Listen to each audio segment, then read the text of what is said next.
independent state with East Jerusalem as its capital, a free sovereign state. We want our people to live on their land where they are enjoying freedom and dignity according to their legitimate right to self-determination without delay. We have the right components. We have the history the culture, the civilization, the experience, the capability, and the will, and most importantly, we have the Palestinian people that is resistant. They are our human resources. Allow me, Mr. President, to continue in English so that I can clarify some of my messages. We came here with a simple message. No complicity and no complacency. No bias and no double standards. No excuses and no self-inflicted powerlessness. The rule of international law for the benefit of all. No country above the law. No people denied the protection of the law. No weapons to kill us. No trade with settlements and their associated regime to rob up our land and resources. Hold Israel accountable rather than shield it while it continues committing its crimes. Israel has a plan. It's not hiding it. Get rid of the Palestinian people and grab their land. We need an international plan with the necessary measures to change the reality on the ground. Our call is clear. 1, recognize the state of Palestine and support its membership to the United Nations. Number 2, implement the ICJ advisory opinion and the General Assembly resolution endorsing it and demanding an end to the Israeli unlawful presence in the entirety of the occupied Palestinian territory within 12 months. Number 3, join the global alliance unveiled yesterday to end the occupation and achieve the independence of the state of Palestine and implement the two-state solution. Number 4, support our national plan, Build Palestine, including to build our economy and consolidate our institutions. End impunity and the Israeli occupation will end. End the Israeli occupation and we will achieve shared peace and security. A free Palestine is the sole key that can unlock a peaceful future for our region and unleash its potential. Everything else has been tried and failed, and the cost of this failure is measured in human lives, all too often in Palestinian lives. A different future is possible. It starts with the decisions each state will make today. Thank you, Mr. President. I thank His Excellency, Mr. Mustafa, for his statement. I now give the floor to the representative of Israel. Thank you, Mr. President. First, we cannot overlook Hezbollah's recent actions. Since October 8, Hezbollah has launched over 9,000 rockets, more than 1,000 anti-tank missiles, and hundreds of explosive UAVs at Israeli civilians. While we are interested in a diplomatic solution, we will take all necessary measures to ensure the safe return of the 70,000 internal refugees to their homes. It is time to hold Iran and its proxy accountable and take decisive action. Esteemed colleagues, this is now our 5th meeting in the span of just 12 days. How long will we repeat these debates? It is time for this Council to break free from this gridlock and regain a semblance of productivity. We sit here today just 10 days from 1-year commemoration of the October 7th massacre, a day forever etched in the hearts of every Israeli. Over 1,200 innocent lives were brutally taken in a single day. People were torn from their homes, bound and burned alive in their final moments. More than 100 hostages remain in Hamas's grasp, enduring unimaginable cruelty. Recently, the bodies of 6 hostages were found brutally murdered just before rescue. The conditions they endured, starvation, suffocation, and deprivation, is a testimony to Hamas's cruelty. This must be a wake-up call to the international community. Condemn Hamas and demand the immediate release of all hostages. That moment was the largest slaughter of Jews since the Holocaust. It was a defining moment, not just for us, our leaders and people, but also for the Palestinian people and leadership.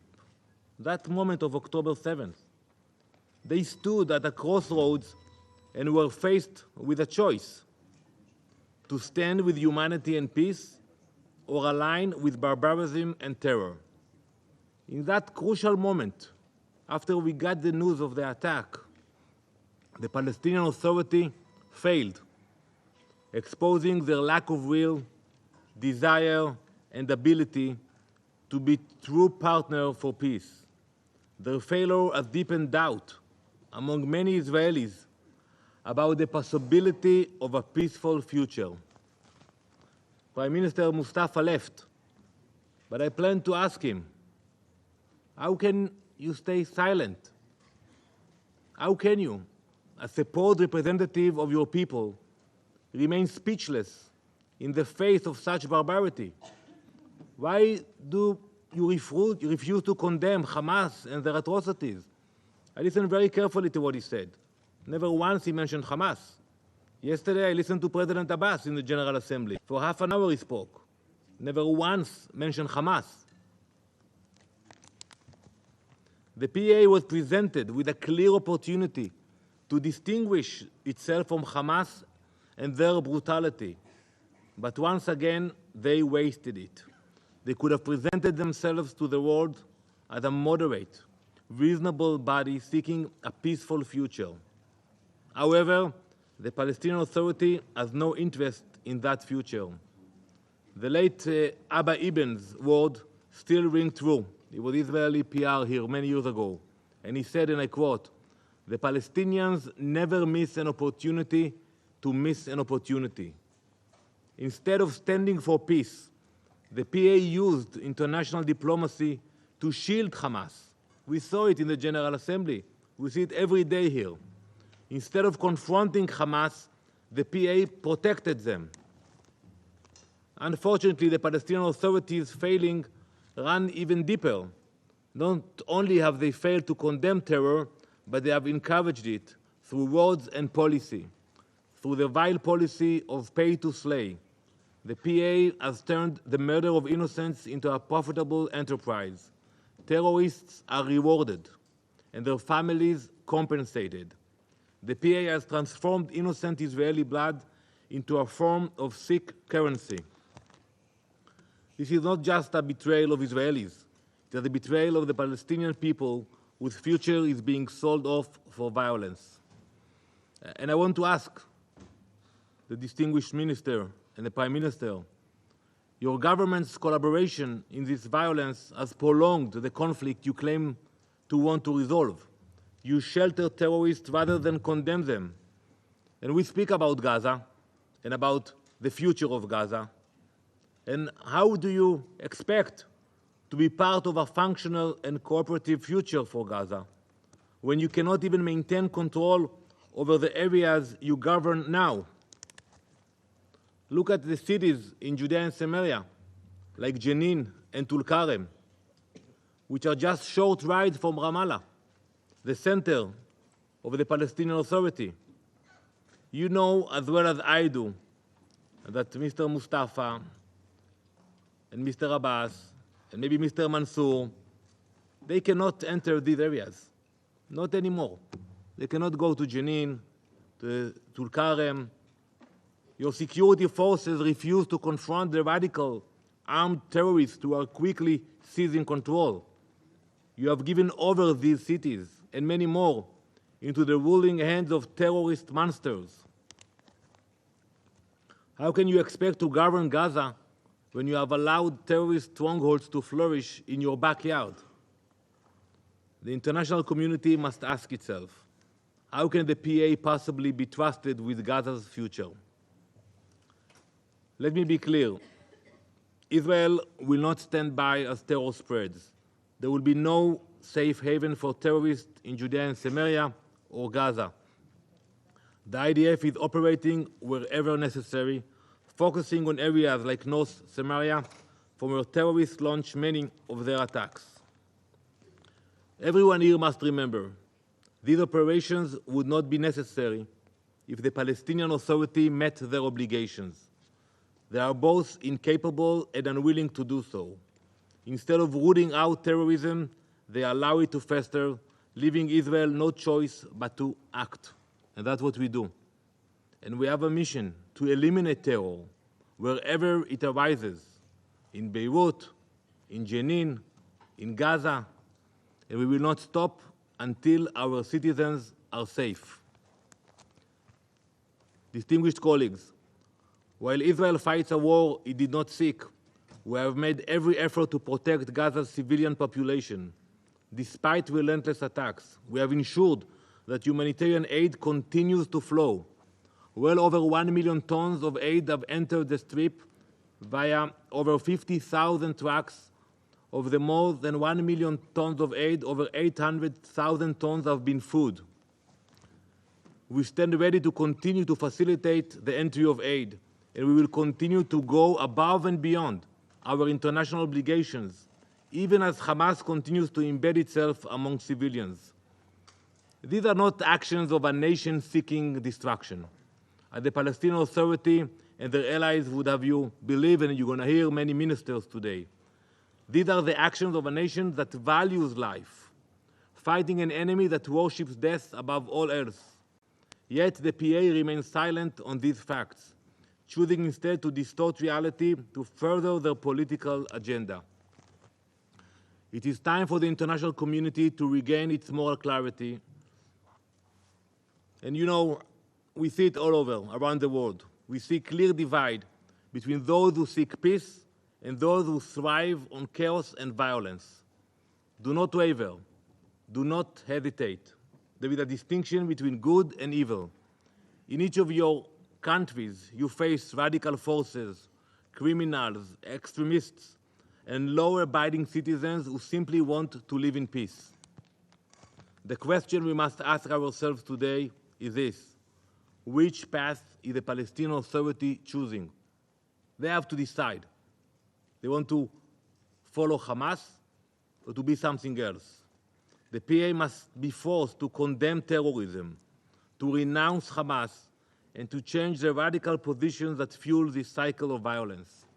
They must realize there is no future in terrorism and that peace requires courage, not weakness. But whether or not the international community finds the strength to act, Israel will not waver. We will continue to defend our people, protect our borders, and uphold the values of peace and justice. Our resolve is unbreakable, our mission is clear, and we will prevail.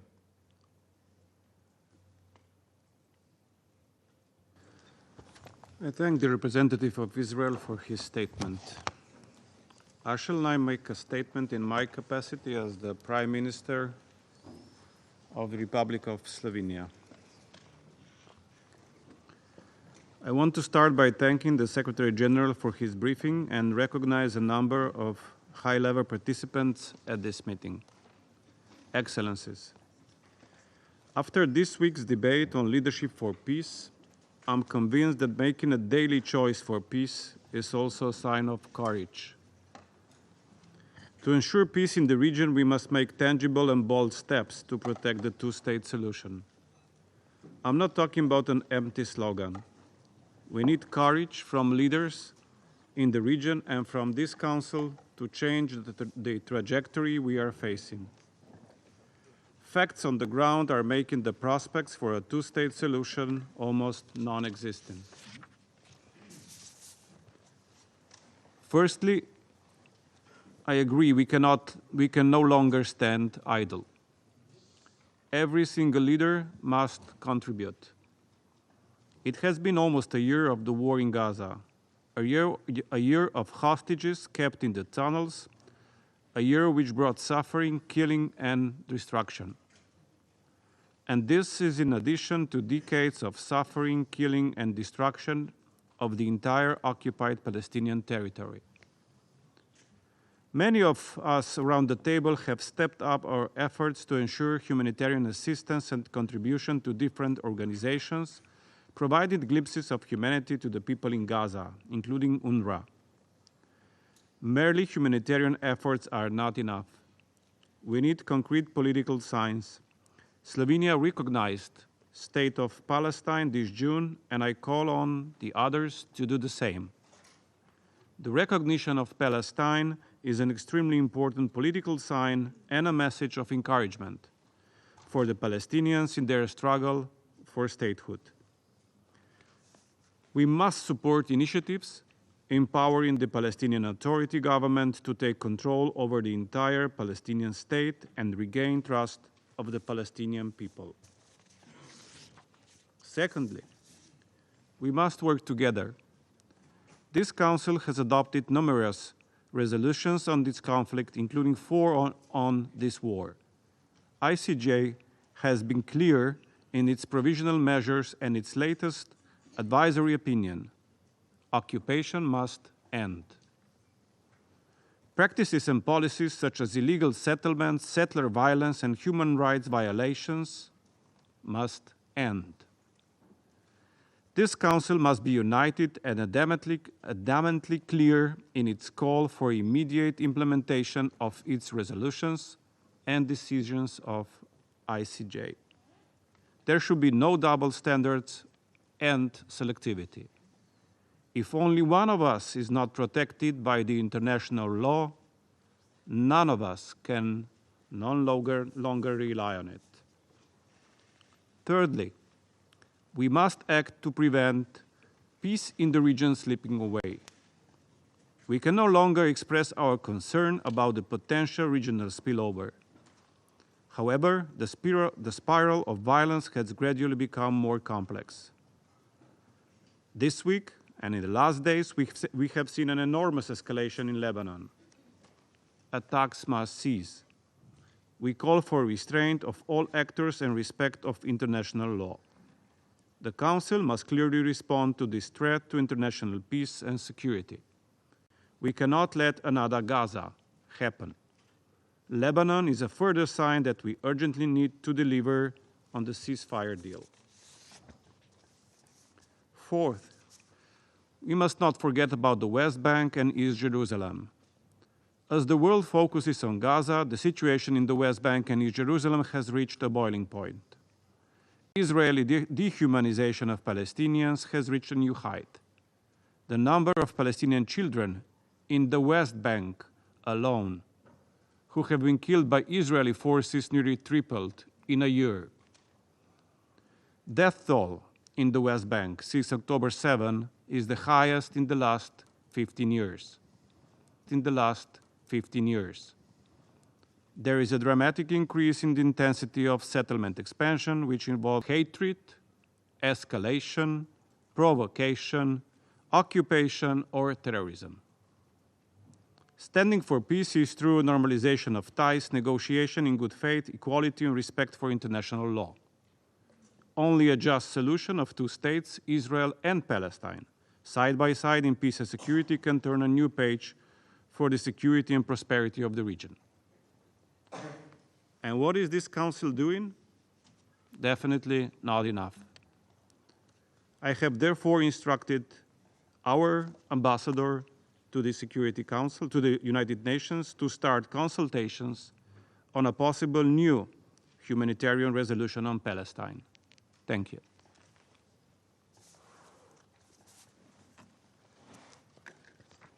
I resume my function as President of the Council. I now give the floor to His Excellency, Mr. Wang Yi, member of the Political Bureau of the CPC Central Committee and Minister of Foreign Affairs of the People's Republic of China.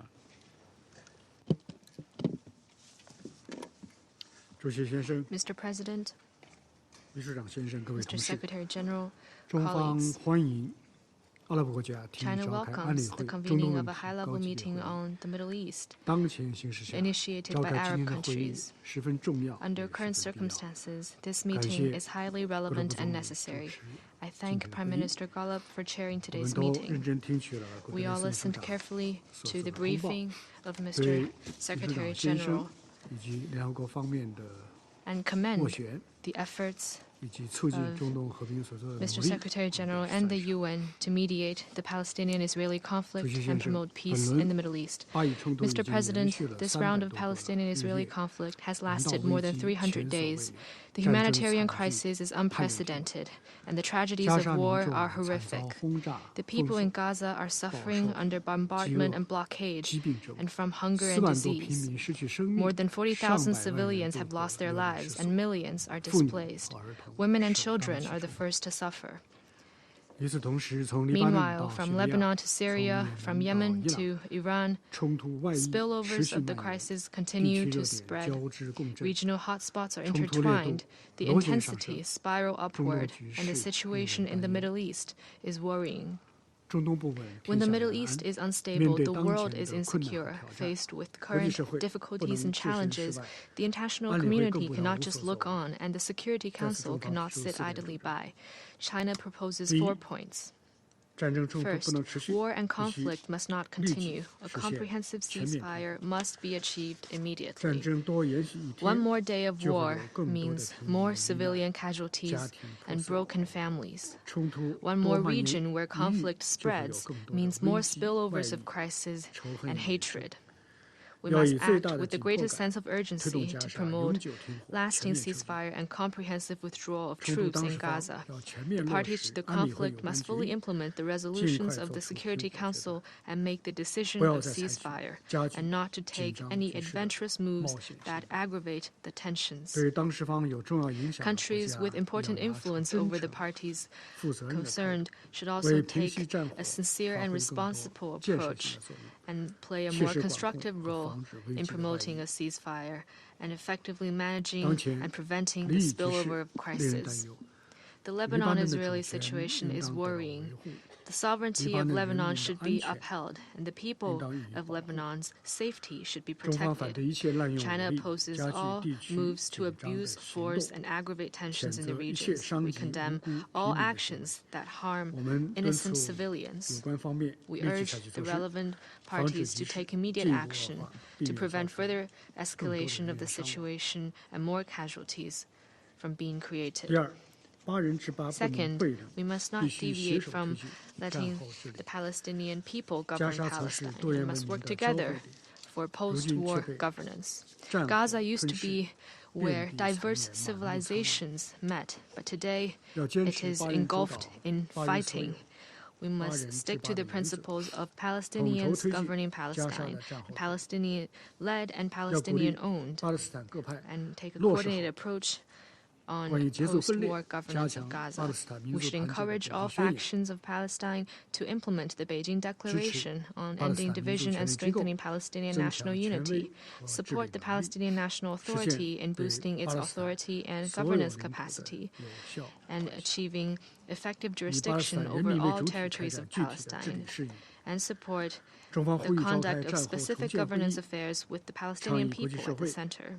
China calls for holding a meeting on post-war reconstruction and calls on the international community, countries in the region, and regional organizations to take an active part. Third, justice must not be absent. We must revive the two-state solution as soon as possible. Last week, the emergency special session of the General Assembly adopted with overwhelming majority the first resolution introduced by Palestine, demanding implementation of the advisory opinion of the International Court of Justice and ending the illegal occupation of Palestinian territory by Israel. This is of historical significance.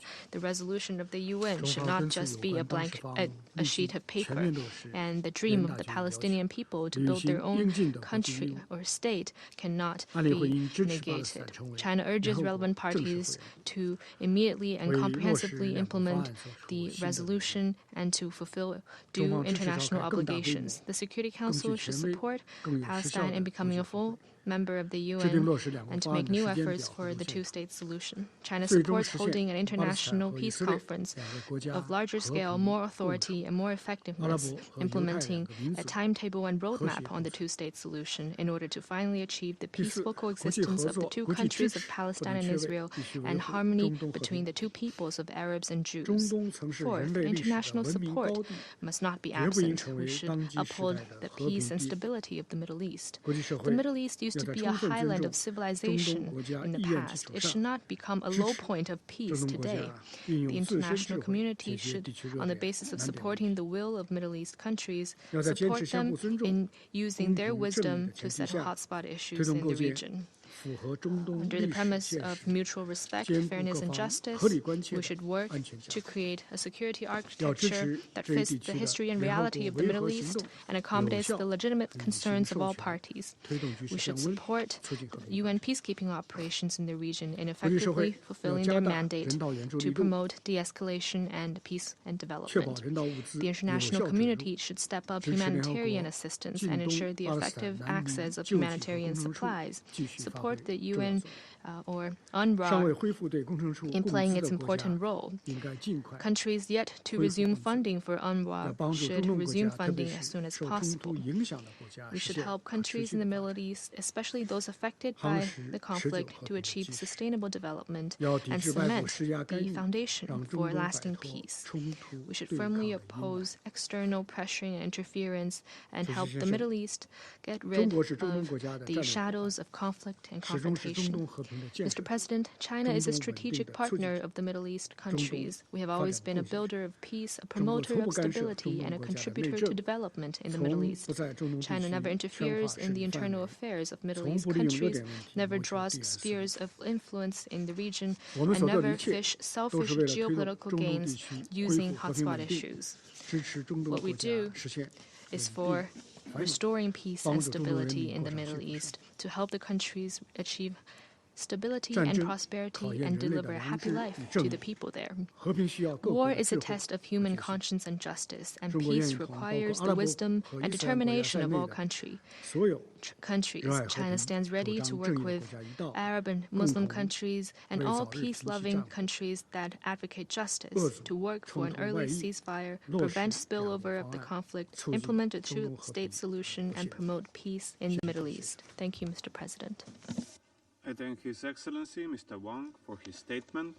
Now give the floor to His Excellency Mr. Ahmed Attaf, Minister of Foreign Affairs and National Community Abroad of Algeria.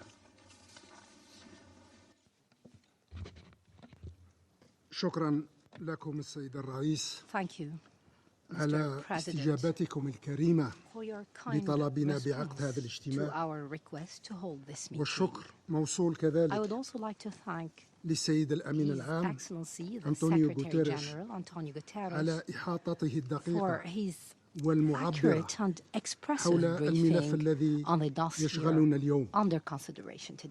لقد بادر وفد بلادي بطلب تنظيم اجتماعنا هذا لتسليط الضوء مرة أخرى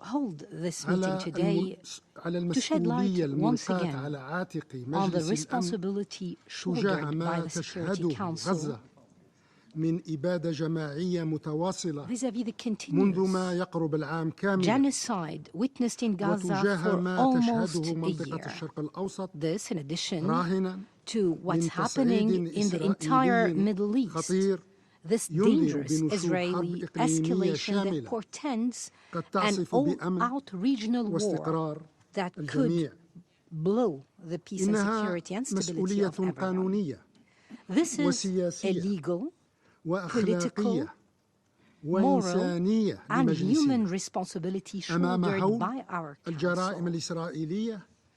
It's a responsibility وبقية شعوب ودول المنطقة، وأنها أيضا مسؤولية راسخة لمجلسنا لا تقبل التبرير لعدم الالتزام بها تحت أي ظرف من الظروف، ولا تقبل التملص منها تحت أي ذريعة من الذرائع، وإنها أخيرا مسؤولية ثابتة لمجلسنا لا تتقاضى ولا تسقط في ظل العجز الذي أصاب الهيئة المركزية هذه وشل من قدراتها على الاهتداء إلى سبل إنصاف الشعب الفلسطيني وإحقاق حقوقه.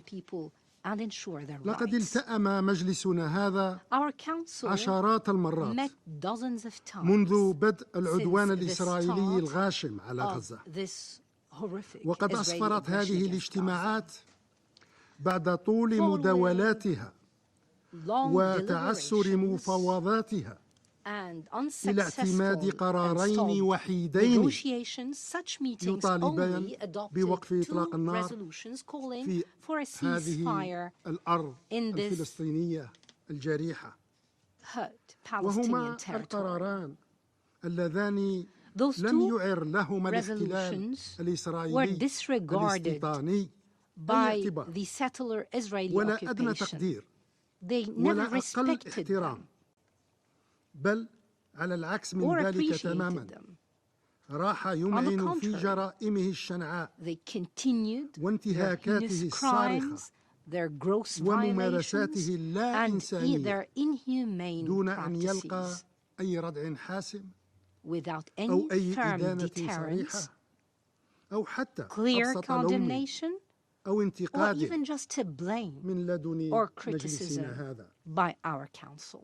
وها نحن نقف اليوم على التداعيات الكارثية الناتجة عن إطلاق العنان للاحتلال الإسرائيلي والتساهل مع ممارساته الإجرامية وصرف الأنظار عن مخططاته التوسعية والتدميرية والتخريبية.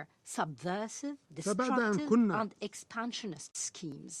نرقب تطورات حرب الإبادة في النطاق المحدود لقطاع غزة، At the beginning, we were just observing the developments of a genocide within Gaza. However, now we see an expansion of such a war to the West Bank, in addition to an Israeli escalation in the entire region, going from Yemen to Syria to Iran and reaching Lebanon, where the crimes of the occupation have even escalated فإن ما تم اقترافه من جرائم في غزة منذ عام وفي لبنان راهنا يصعب نعته دبلوماسيا أو سياسيا أو قانونيا، فهمجية هذه الجرائم وصلت إلى حدود ما هو لا حضاري ولا أخلاقي ولا إنساني. لقد أقام مجلس الأمن الدنيا وأقعدها في مواقف سابقة لا ترقى أن تشكل قطرة من بحر الانتهاكات الإسرائيلية بكافة الأعراف والمواثيق الدولية. ولقد لجأ مجلسنا هذا إلى الفصل السابع من الميثاق لفرض الحظر والعقوبات في حالات أقل بكثير مما يحدث في غزة وفي لبنان وفي سائر الجوار الفلسطيني فداحة وخطورة وجسامة.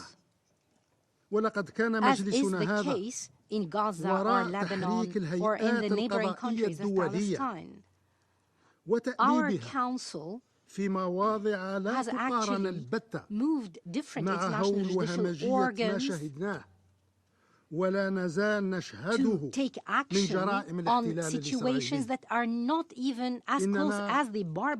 وإذا نستعرض تجارب المجلس السابقة في التعامل الحازم والصارم مع عدم احترام قراراته الملزمة، نجد أنفسنا أمام جملة من التساؤلات التي تطرح نفسها بكل إصرار وإلحاح.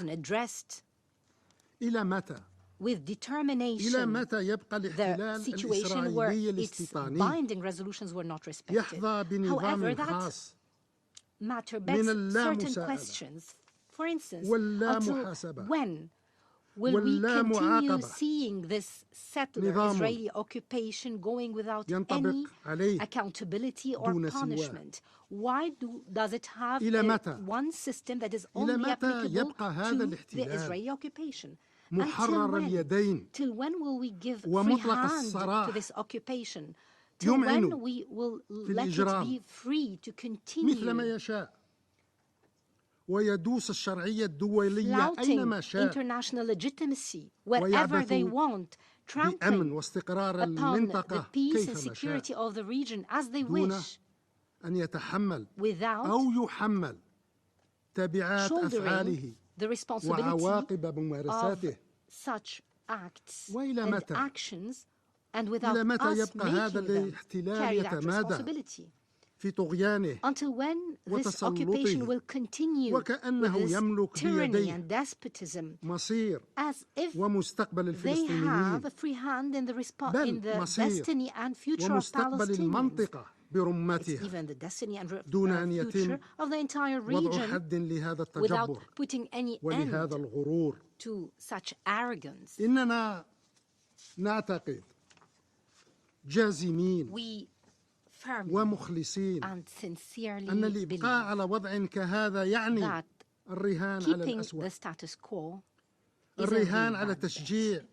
It's betting وترسيخ on encouraging هيمنة the المحتل hegemony of the والرهان occupier, على تكريس واقع betting on الاحتلال perpetuating والتوسع the fact of بالقوة the occupation and the والرهان forceful على تعبيد expansion of the الطريق occupation, واسعا betting on paving the أمام way المخطط for الإسرائيلي the Israeli schemes الذي that will سيدفع لا محالة undoubtedly push بالفلسطينيين the Palestinians وبجميع دول المنطقة and all the countries نحو of the مصير region لا يصعب towards البتة التنبؤ a destiny that بمآلاته is easily predictable, وتداعياته for we know full الكارثية well على its الجميع. catastrophic repercussions إن on everyone. خطورة هذه التطورات لا تدع أي مجال The لتماطل dangerous أو تقاعس developments مجلسنا هذا في that we العمل have witnessed على إعلاء leave no المسؤولية room الملقاة for على عاتقه procrastination or inaction from our council. فالفلسطينيون We have to shoulder our ومعهم responsibility. اللبنانيون Palestinians, وكافة دول وشعوب المنطقة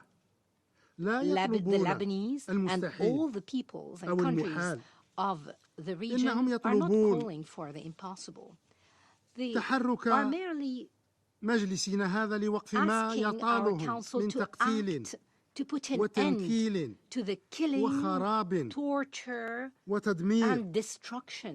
وإنهم يطلبون They are just تحرك مجلسنا هذا for our لفرض council to احترام ما act اعتمده to من قرارات ensure ملزمة respect for its binding وإنهم resolutions. يطلبون They تحرك are مجلسنا هذا merely asking لتغليب ما our يقره council to القانون act الدولي to من prioritize قواعد the وضوابط rules, وأحكام regulations, يتساوى and laws الجميع of the international في law واجب احترامها that we must all be والامتثال equal والاحتكام in إليها. respecting and complying. وقناعتنا تبقى راسخة We strongly believe من أن تمادي الاحتلال that الإسرائيلي في إجهازه على القضية persistent الفلسطينية trampling لن يزيد of هذه the القضية Israeli occupation إلا on the توهجا Palestinian question will وبروزا only fuel this question. كأعدل قضية It على will وجه make it the المعمورة most just cause ولن on يزيد earth. الشعب الفلسطيني It would only إلا عزما make the وإصرارا Palestinian على people more استرجاع adamant حقوقه and الوطنية determined to المسلوبة regain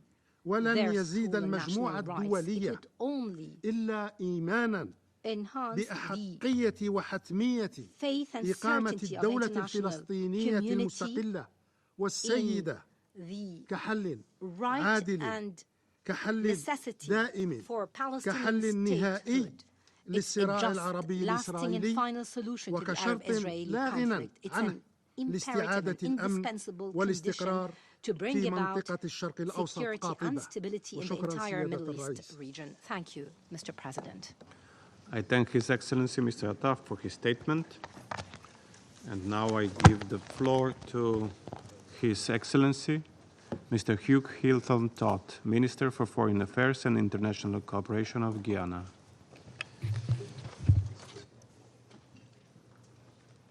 Thank you. Thank you, Mr. President. Secretary General, colleague foreign ministers, permanent representatives, all. Mr. President, I thank you for convening this meeting and express my thanks to the delegation of Algeria for initiating the discussion on the ongoing situation in occupied Palestinian territories. I also thank the Secretary General for his briefing. Mr. President, in a few days, it will be 1 year since the Hamas attack on Israel and the brutal war of retaliation on Gaza. This is another year added to the many decades of violence since 1948. Recently, however, there have been some extremely worrying dynamics. I will highlight 3 of them so that we can take cognizance of what they mean for the prospects of achieving a permanent solution, the rule of international law, and the legitimacy of the United Nations, including this Council. First, the systemic compromising of the humanitarian response.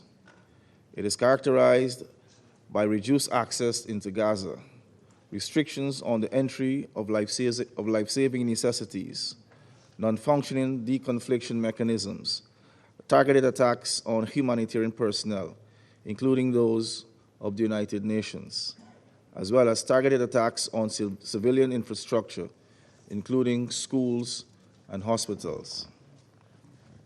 Second is the attempt to control the narrative about war, deliberately putting out false and misleading information about what is happening in Gaza, or attempting to muzzle those who are vocal about the atrocities taking place.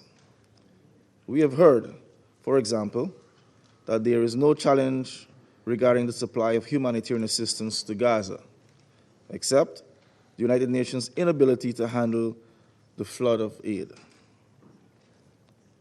We have also seen the killings of journalists, even in instances where they were wearing clearly marked press vests. Just over the weekend, we saw the forceful closure of one media outfit in the West Bank.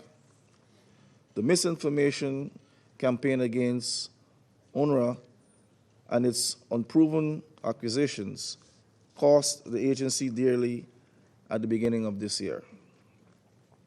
Though a substantial amount of funding has been restored, significant voluntary contributions are still being withheld. The move by the Israeli Kesnet, hope I got it right, to designate the agency as a terrorist organization is another dangerous element of the misinformation campaign. The third element, and perhaps the most worrying, is the blatant and seemingly entrenched disregard for international law by the occupying power that characterizes not just this war, but the Israeli-Palestinian conflict more generally. This disregard is made even more dangerous by the accompanying lack of accountability, creating a situation of impunity. This is the principal reason for the protracted and stalled situation regarding the Palestinian question, and the reason that no solution seems imminent.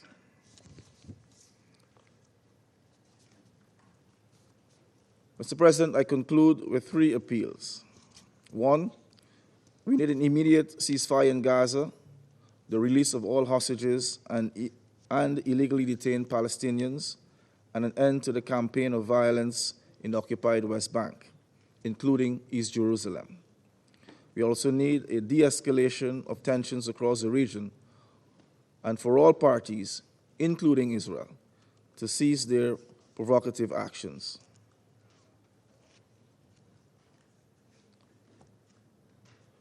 Two, we need concerted international efforts in support of the well-being of the Palestinian people, both in the immediate and long term. This must include action by the Security Council to end the war in Gaza and the heightened violence in the West Bank. It has gone on for too long, far too long, and we must take decisive steps to end it and to secure peace in the region. And thirdly, we need to end this war and make progress towards achieving a two-state solution. We cannot allow Israel to continue dismantling the two-state solution. Ghana is committed to doing its part on all of these fronts. I thank you. I thank His Excellency Mr. Todt for his statement. Now I give the floor to His Excellency Mr. Manuel Gonçalves, Deputy Minister for Foreign Affairs and Cooperation of Mozambique. Mr. President, Mozambique commends the Slovenian presidency for convening this important briefing on current situation in occupied Palestinian territories. We thank Algeria for requesting this timely briefing. We also thank the Secretary General for his important statement on the alarming situation in the Middle East. Mr. President, the situation in Gaza and the occupied Palestinian territories remain critical. We have witnessed a significant escalation in violent and militarized operations, causing a higher number of casualties, extensive destruction of immeasurable civil infrastructure, including schools, hospitals, and shelters. The expansion of settlements has also intensified, leading to forced displacement and illegitimate property demolitions. This deeply deplorable situation is further exacerbating tension and undermining any prospect for peace. It is imperative to emphasize that Israel's settlements in occupied Palestinian territories are illegal, unacceptable, and blatant violation of international law. The International Court of Justice has underscored that these settlements and the associated police amount to de facto annexation and systematic discrimination against Palestinians. We urge the government of Israel to hold accountable any individuals and entities responsible for violence against civilians in the West Bank. Mr. President, given the grave situation prevailing in Gaza Strip and West Bank, we reiterate our call for immediate ceasefire, release of hostages and all other captive, safe and conditional humanitarian access, ensuring that aid reaches those in need without restriction. It is crucial for the international community and the Security Council in particular to continue to pursue diplomatic solutions, especially as the regional spillover becomes an unfortunate reality in the Middle East. Mr. President, we commend the completion of the first round of a polio vaccination campaign in Gaza. These achievements exemplifies the collaboration and dedication of all parties involved, including the World Health Organization. We urge all parties to show the same spirit of cooperation and guide the facilitation of second round of vaccination planned for October and any other humanitarian assistance. Ensuring that the children receive this vital vaccination is crucial for their health and well-being, especially in the region facing such challenging circumstances.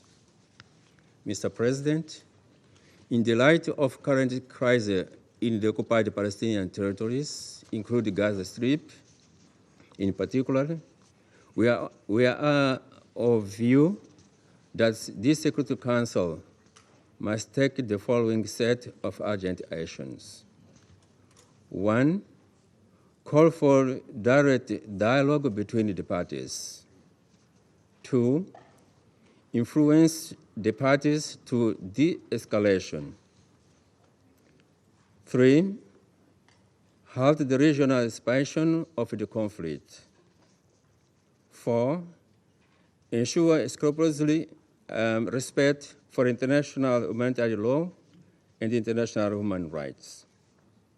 Mozambique extended its appreciation and encouragement to UN members, humanitarian workers, regional organizations for their tireless contribution to peace and security in the Gaza Strip.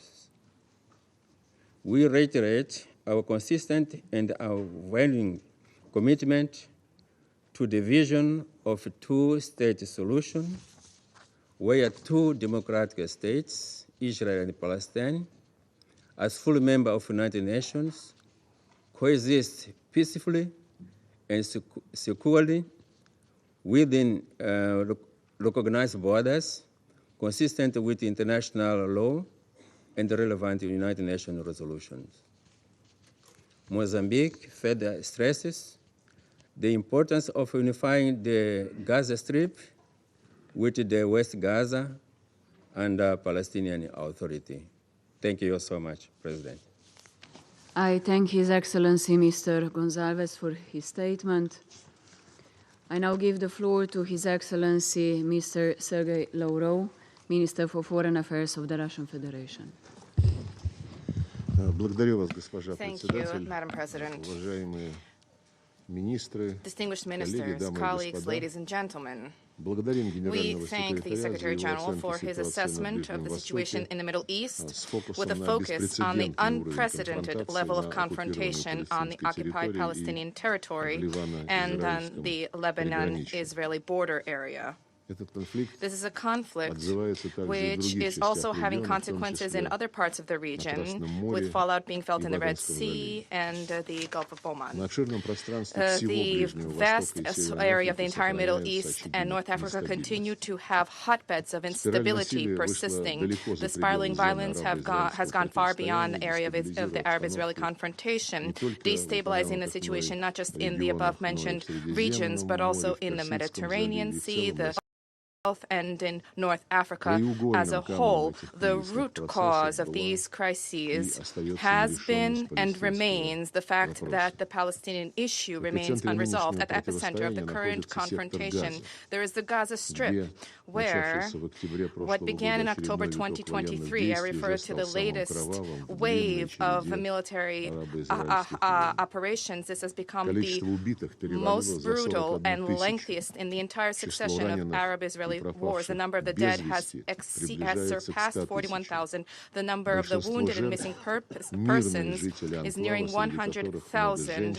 The majority of victims are civilians in the Strip, including many women, children, and the elderly. Amid the military operations and Israel's establishment of a blockade of the Strip, the situation is expeditiously deteriorating. This Strip has become the largest open-air prison from which people simply cannot flee. According to the president of the ICRC, Madam Spolarich, the Israeli military operation underwent a full paradigm shift towards, I quote, dehumanization and the stripping of civilians of human dignity.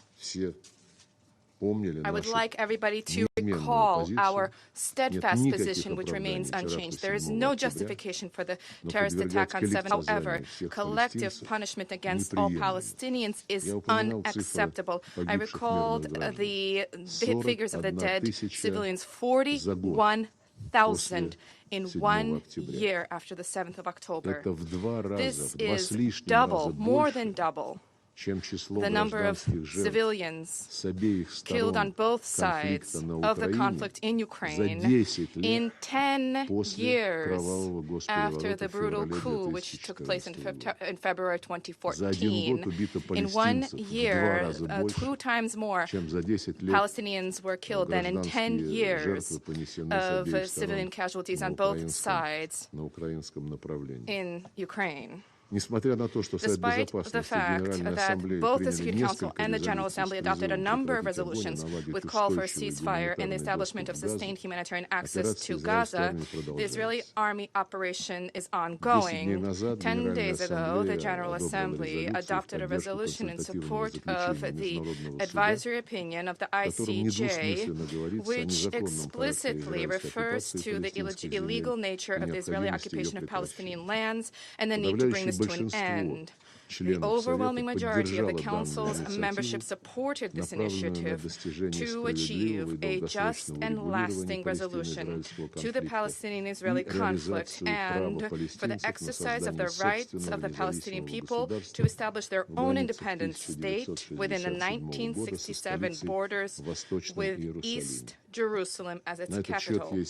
In this regard, we have categorical resolutions of the United Nations and our common objective of enforcement thereof. The fact that the Palestinian-Israeli conflict remains unresolved is destabilizing, as I've already mentioned, is destabilizing the entire region.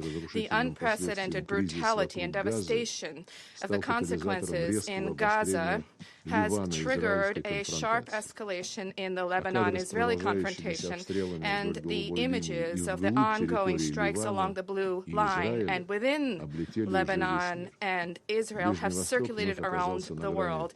The Middle East is at the precipice of a full-blown war, which, as it seems, some keenly wish to see transpire.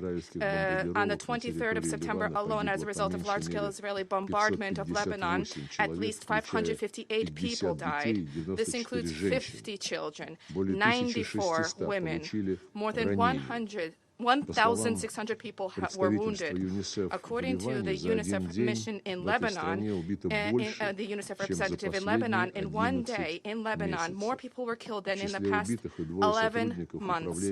The dead include 2 staff members of the Office of the High Commissioner for refugees. Tens of thousands of people have been forced to flee their homes. We strongly condemn the actions of the Israeli side, which blatantly violates the sovereignty of the friendly country of Lebanon. The indiscriminate attacks whose casualties are civilians are categorically unacceptable. The path of war that was embraced by West Jerusalem will not allow it to return the displaced persons to the north of the country, nor will it ensure security in the Lebanon-Israeli border area. And this is attested to by the experience of the 2006 Israeli campaign, when even the vast arsenal of the most cutting-edge military equipment and weaponry did not result in Israel achieving the goals it set out. There's a need to immediately end the spiraling violence before the situation completely spirals out of control, which, as we see, some very much wish to see transpire to provoke a full-blown war. We call for an immediate cessation of hostilities, which will result in an end to further bloodshed and will create conditions for a diplomatic and political resolution. As I understand, just today, an order was issued to bomb Beirut. We consistently and steadfastly emphasize the need for the full, comprehensive implementation of Security Council Resolution 1701. This resolution stipulates both Israel's obligations to end all offensive military operations, withdraw its troops from South Lebanon, and end the occupation of Lebanese lands. And it also stipulates the obligation of Hezbollah to withdraw all of its formations to the north of the Litani River. For our part, we are undertaking robust diplomatic efforts to de-escalate the situation, to prevent the most catastrophic scenario. We stand ready to cooperate with international and regional partners to that end. We believe that the security of any state must not be ensured at the expense of the security of others. We fully support UNIFIL, which plays a stabilizing role on the Blue Line. It is precisely the presence of peacekeepers that had for a long time reduced the risk of an outbreak of full-blown military confirmation. There's a need to scrupulously ensure the safety and security of blue helmets. Madam President, the Security Council is not merely a platform for exchanging views on the most pressing global issues. This is also the main body for the maintenance of international peace and security, a body that has a myriad of time-tested instruments to enforce its resolutions. The membership of the Security Council needs to place the interests of the peoples of Palestine and Israel above the short-sighted political calculations of certain actors, and to demand an immediate ceasefire, the release of all illegally detained persons, and the full-fledged ensuring of humanitarian access to those in need. The violators of Security Council resolutions need to be strictly held accountable, without which our resolutions will remain dead letter. I wish to turn to the representative of the United States. The choice is yours. Either you continue to block the work of the Security Council, or you stand on the side of the world, on the side of the international community, and demand an end to the war. Without your comprehensive support for Israel, the conflict could end quickly and effectively. This would help to establish conditions for a return to peace talks on the establishment of an independent, sovereign Palestinian state, coexisting in peace and security with Israel. Negotiations, of course, need to be carried out under the aegis of the international community without manipulation by any side. We have seen all of this. This all results in catastrophe. Thank you for your attention. I thank His Excellency Mr. Lauro for his statement.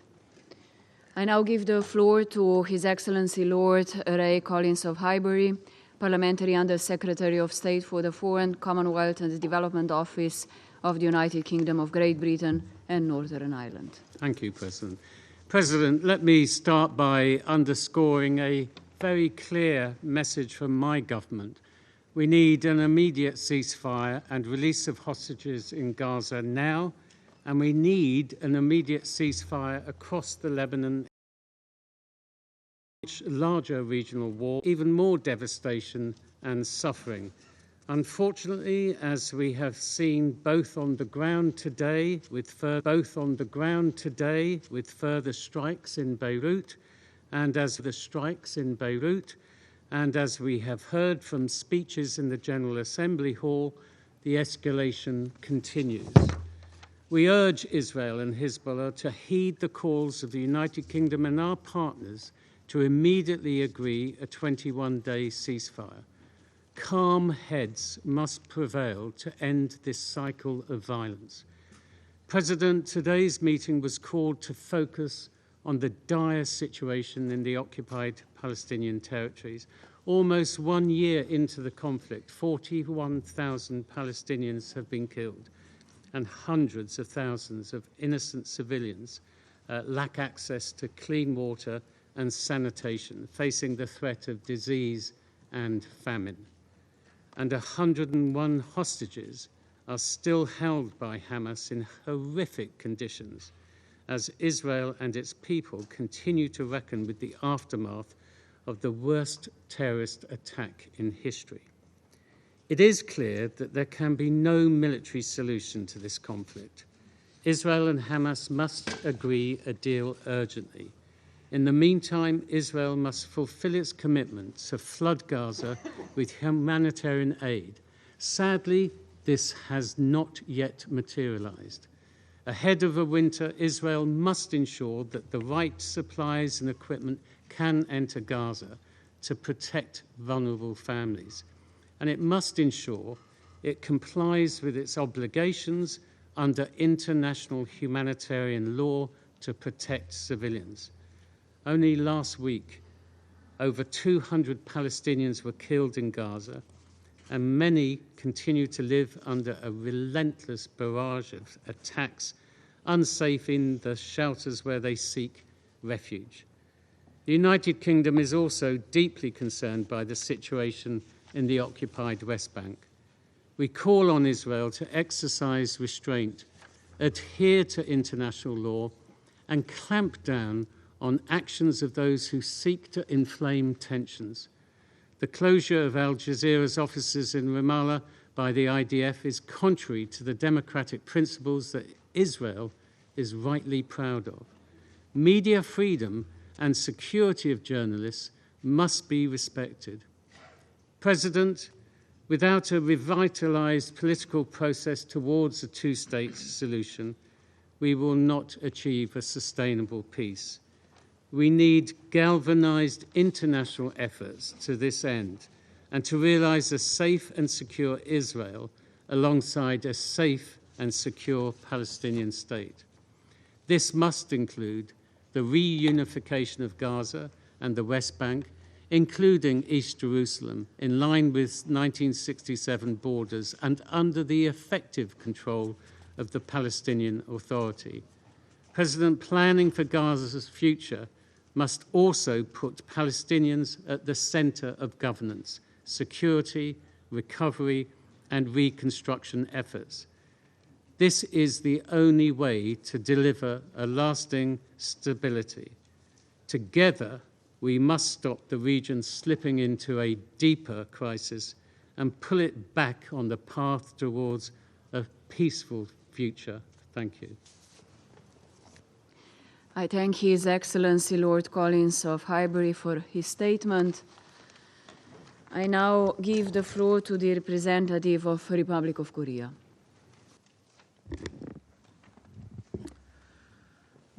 Thank you, Madam President. I would like to thank Secretary General for his insightful briefing.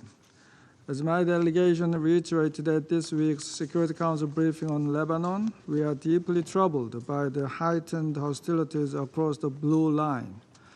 Today's large-scale strikes in Beirut have further deepened the gravity of our concern. All actors in the region must de-escalate and seriously consider the possible catastrophe at the end of this dangerous cycle of violence. Maximum restraint is still the best option. Amid the unprecedented escalation in Lebanon and Israel, we remain extremely concerned by the ongoing humanitarian catastrophe in Gaza, as well as surging violence and instability in the West Bank, including strengthened movement restrictions for Palestinians. We are and should be still hopeful for the release of all hostages and an immediate ceasefire in Gaza, as well as an urgent de-escalation in Lebanon. In this regard, we fully support all diplomatic efforts by key regional and global stakeholders, including the recent US-France-led initiative on securing an immediate 21-day ceasefire across the Lebanon-Israel border. We call on both sides to accept this without delay. On the other hand, we are dismayed that, according to last week's media reports, quoting high-level officials, the deal for Gaza, mediated by US, Qatar, and Egypt, may not be reached for months. We assume that the direct parties have many political and military considerations in the negotiating process. However, the humanitarian suffering of both Palestinian civilians and Israeli hostages in Gaza permits no time to calculate such equations.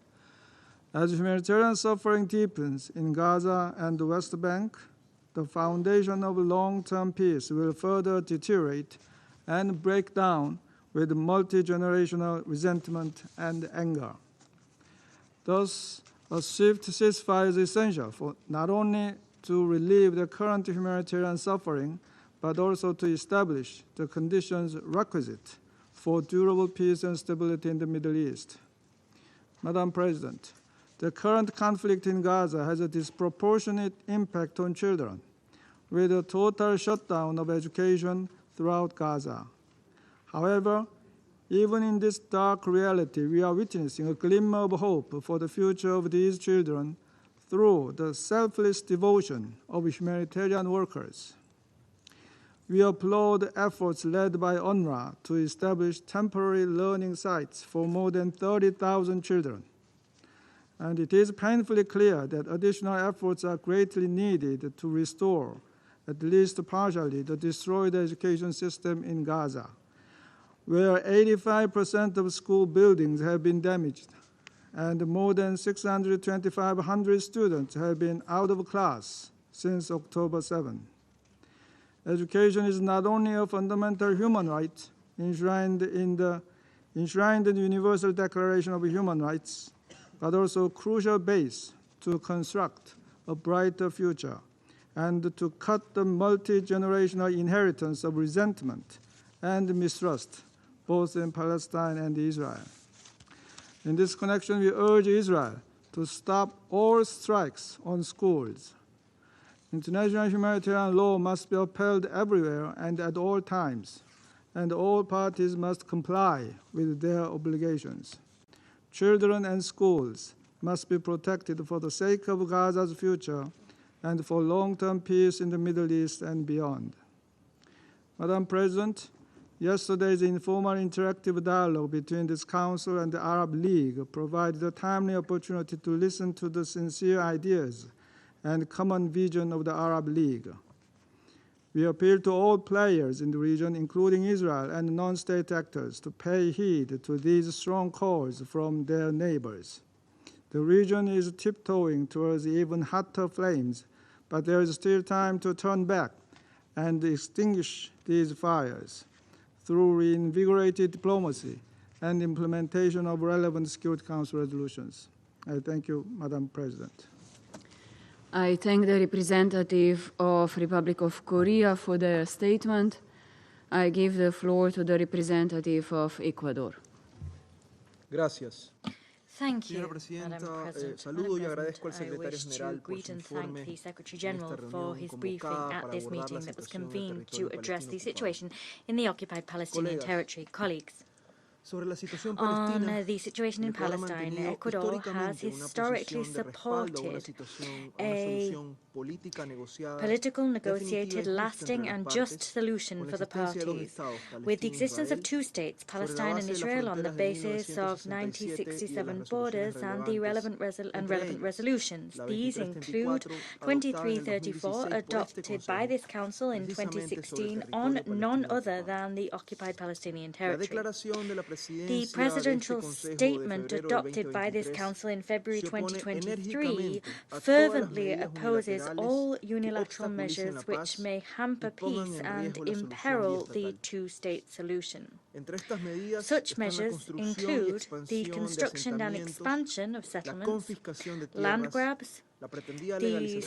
so-called asentamientos de legalization avanzada, of la settlement outposts, demolición de the viviendas y el demolition of desplazamiento de housing, and the civiles. displacement of Señora civilians. Presidenta, Madam President, el Ecuador mantiene Ecuador relaciones amistosas con enjoys el friendly Estado de Israel relations with the y State of conserva Israel un and histórico compromiso maintains a con el derecho historic, del pueblo long-held israelí commitment a to vivir the en paz right y of the con Israeli seguridad. people to live in peace Por ello, and security. desde el 7 de As such, octubre since pasado, the mi país 7th ha of October, reiterado en my numerosas country has, ocasiones on su myriad más enérgica occasions, e inequívoca condena a condemned los ataques fervently terroristas and perpetrados por Hamas, unambiguously así the como sus terrorist attacks condolencias a las familias de perpetrated las by víctimas de Hamas. estos We've actos also atroces continued to y su extend our solidaridad condolences to the con el families of the pueblo de Israel. victims of these heinous acts La and humanidad expressed our debe de solidarity rechazar with the estos people actos. of Israel. Justificarlos Humankind must reject abre el such acts. camino para la Justifying such justificación acts de paves otras the way towards the atrocidades. justification of other Todos los atrocities. rehenes tomados por All Hamas hostages deben taken ser by Hamas liberados must be inmediatamente, released sin condición immediately alguna. and without any Empero, conditions whatsoever desde ese attached. día se han Since producido that miles day, y miles de dolorosas muertes de civiles en Gaza. thousands and Entre thousands ellos, of mujeres y civilians in niños. Gaza have been La mourned solidaridad painfully. del These have Ecuador included está también women con and sus familias children. y su pueblo. Ecuador also stands in No hay solidarity with justificación their alguna families para and the causar Gazan dolor people. There y can be muerte a no la población justification civil. whatsoever for visiting Tampoco pain and death para upon usar civiles civilians. como escudos humanos. Neither is there any Los justification for principios del using derecho internacional civilians as humanitario human shields. The deben ser principles of respetados international en humanitarian todo law momento must be y su upheld at violación all acarrea times. graves Violating these consecuencias principles y is gravely extremely serious and has equally grave consequences. That would be the first step towards returning to the path of peace, a journey that was embarked upon by visionary and brave leaders whose steps, unfortunately, we have not been able to follow. Madam President, in 1994, 30 years ago now, the Norwegian Nobel Committee stated, and I quote, "For several decades, the conflict between Israel and its neighbors and between Israelis and Palestinians has been one of the most difficult to resolve and most threatening on the international political stage. The parties have inflicted great suffering upon each other." End quote. The Nobel Peace Prize was granted that year to Arafat, Peres, and Rabin for having made a substantial contribution to a historic process, and here I quote, "a process through which peace and cooperation may replace hatred and war." End quote. Today, we are standing at one of the darkest crossroads of our time. We must resurrect the spirit of the Oslo Accords to prevent war and hatred from continuing to triumph.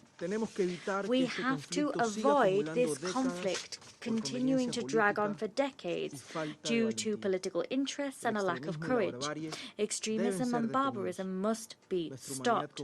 Our common humanity has to and must prevail. Madam President, colleagues, in the Pact for the Future adopted just 5 days ago, all of us reaffirmed, and I quote, "our commitment to act in accordance with international law, including the Charter of the United Nations and its purposes and principles, and to fulfill our obligations in good faith." End quote.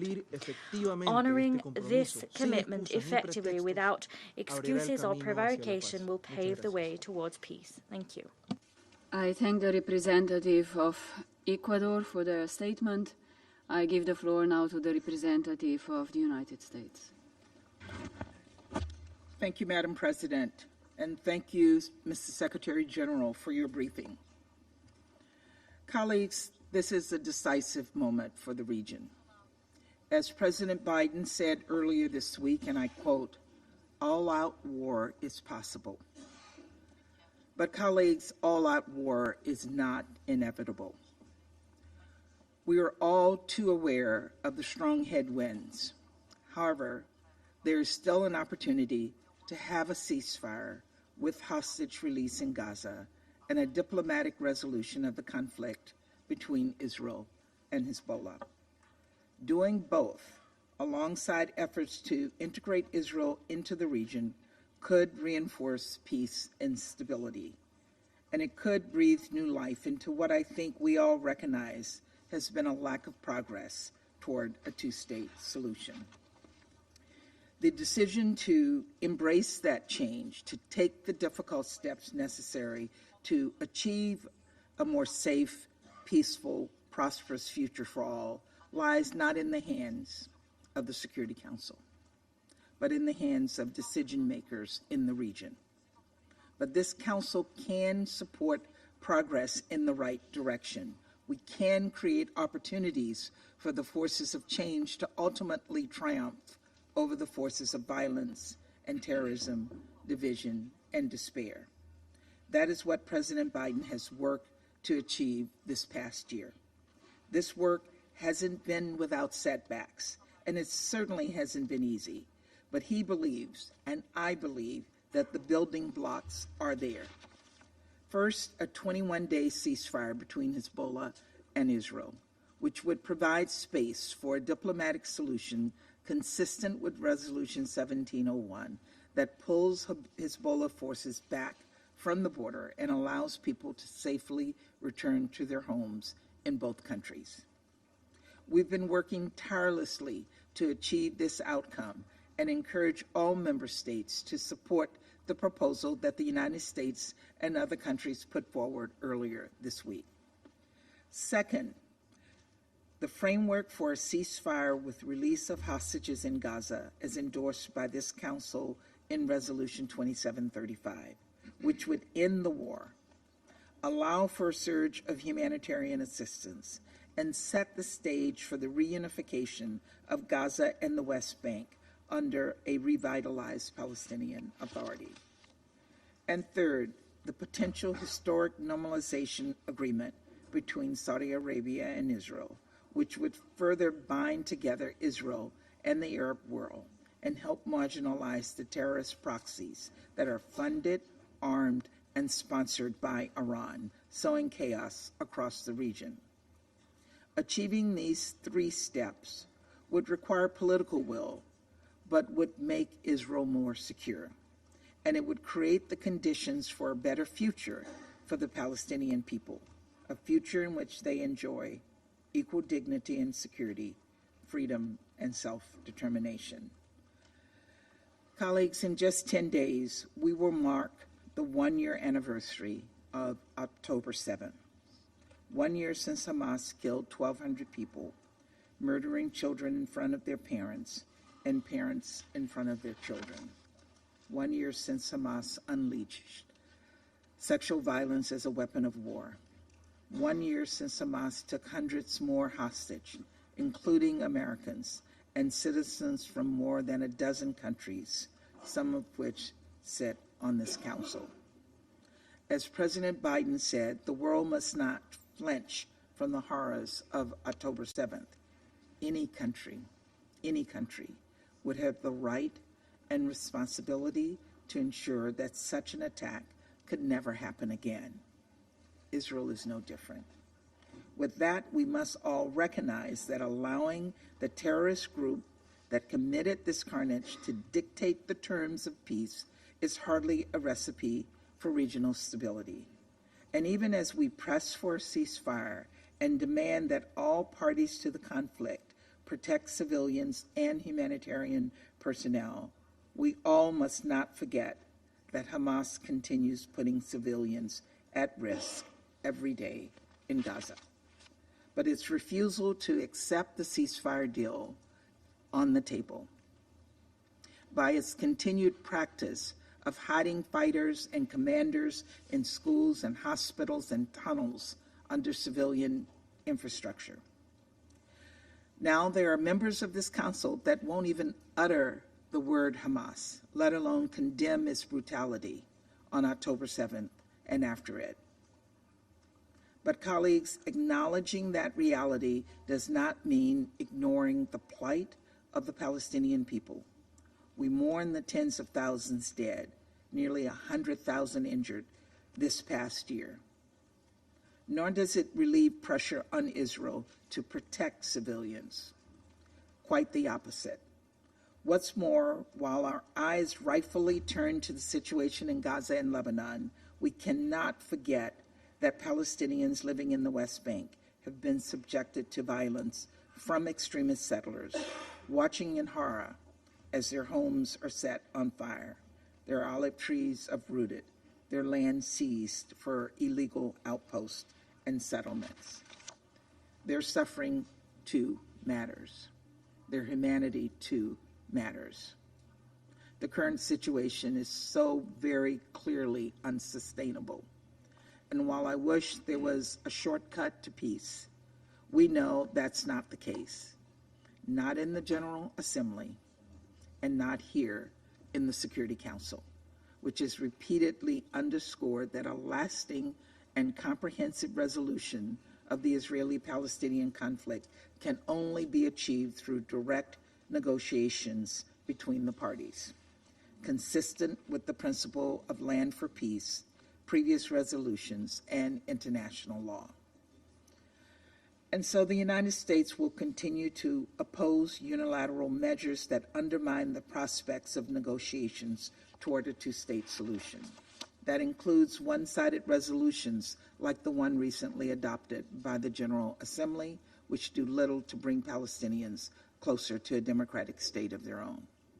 It also includes the advancement of Israel's program of settlements, which we have reiterated over and over again, hinders the prospects of peace, weakens Israel's security, and is inconsistent with international law. And it includes unilateral efforts to undercut the Palestinian Authority, whether by withholding the transfer of tax revenues owed to it under the Oslo Accords, or potentially not sustaining correspondent banking relationships between Israeli and Palestinian banks.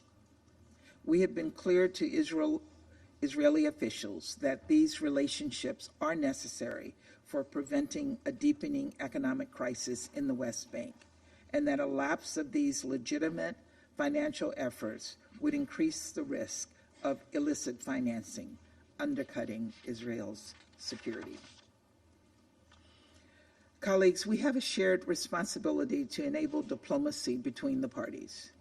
The 21-day ceasefire across the Israel-Lebanon border would allow negotiations toward a diplomatic solution, reducing tensions along the Blue Line and allowing people to return to their homes in both countries. The ceasefire with hostage release in Gaza, and ultimately a normalization deal with a firm commitment to a political horizon for the Palestinian people. Creating openings for diplomatic process takes political will, and it requires leaders to make some difficult decisions. But for the sake of Israeli, Palestinian, and Lebanese civilians, and all those in the region desperately hoping for peace, it is critical that those leaders make the right decisions. Let us help rather than hinder them in doing just that. Thank you. I thank the representative of the United States for their statement. I give the floor to the representative of France. Madame la Présidente, je remercie le secrétaire général de son exposé. Comme l'a dit le président Emmanuel Macron devant l'Assemblée générale mercredi, il ne doit pas y avoir de guerre au Liban. Nous appelons avec force Israël à cesser l'escalade en cours au Liban et le Hezbollah à cesser les tirs vers Israël. Depuis le début de la semaine, les frappes israéliennes ont déjà causé plusieurs centaines de morts civiles, dont des dizaines d'enfants. Le droit international humanitaire doit être respecté. Les civils, qu'ils soient libanais ou israéliens, ne doivent en aucun cas être pris pour cible. Les frappes massives qui se sont déroulées aujourd'hui dans la banlieue sud de Beyrouth ont une nouvelle fois causé des destructions et fait de nombreuses victimes. Elles doivent cesser immédiatement. La France est déterminée à obtenir la cessation des hostilités le long de la ligne bleue, en accord avec la résolution 1701, et à assurer la sécurité des populations civiles en Israël comme au Liban. À Gaza, la guerre qui fait rage depuis bientôt un an doit s'arrêter sans plus tarder. Ce Conseil a exigé par sa résolution 2735 et il doit contribuer à mettre un terme à la tragédie qui s'y déroule. Il faut un cessez-le-feu immédiat et permanent dans la bande de Gaza. Tous les otages doivent être libérés sans délai. Les obstacles à l'aide humanitaire doivent être levés. La stabilité de la région est en jeu. La France condamne toutes les attaques visant des écoles, des abris de personnes déplacées, des personnels humanitaires ou des Nations Unies. Le droit international humanitaire s'impose à tous, y compris à Israël. Il n'y a pas deux fois deux mesures. Nous rendons aussi hommage à l'OMS, l'UNICEF et l'UNRWA pour avoir mené à bien une campagne de vaccination contre la polio. À l'approche du 7 octobre, la France rappelle sa ferme condamnation des attaques terroristes commises par le Hamas et d'autres groupes terroristes. L'attachement de la France à la sécurité d'Israël est connu et il est indéfectible. L'urgence humanitaire à Gaza ne doit pas nous faire perdre de vue la Cisjordanie où la situation ne cesse de se dégrader. L'accélération de la colonisation qui est illégale et que la France condamne éloigne la perspective d'y établir un futur État palestinien viable et continu. La politique de terreur menée par les colons doit cesser sans délai. La France condamne les violations du statu quo historique sur les lieux saints à Jérusalem-Est, de même que les provocations et les mesures unilatérales escalations, the provocations and unilateral measures which are liable to trigger a conflagration of the situation in East Jerusalem and the West Bank. Madam President, amid the tragedy in the Middle East, inaction, particularly inaction on the part of the Security Council, is not an option. France supports the mediation efforts underway by the United States, Egypt, and Qatar. No effort should be spared to ensure that these negotiations bear fruit as soon as possible. Together with our partners, France is pursuing efforts towards a resumption of efforts to peace, to implement the two-state solution. We will remain proactive, including at the Security Council, which will have an important role to play, a rightful role to play when the time is right. In the immediate term, our duty is to continue to help the Palestinians to establish a future Palestinian state that is viable, sovereign, and contiguous. Measures geared towards undermining the Palestinian Authority need to end. We call on Israel not to obstruct the transfer of revenues to the Palestinian Authority. We support a reformed Palestinian Authority capable of delivering upon its responsibility throughout the Palestinian territories, including in the Gaza Strip. Thank you. I thank the representative of France for their statement. I give the floor now to the representative of Malta. Thank you, Madam President. And I also thank Secretary General for his briefing. From the start of this conflict, Malta's call has been consistent, unequivocal, and clear. Only a permanent and immediate ceasefire in Gaza will provide a necessary environment for de-escalation. We therefore remain gravely alarmed by the situation in the occupied Palestinian territory and beyond. This has resulted in unimaginable devastation and displacement, often on multiple occasions for countless civilians. Unfortunately, the outlook remains bleak. Nevertheless, accepting the status quo is not an option. We fully support the ongoing diplomatic efforts by the US, Egypt, and Qatar towards achieving a ceasefire. This Council and the international community, too, have a critical role to play.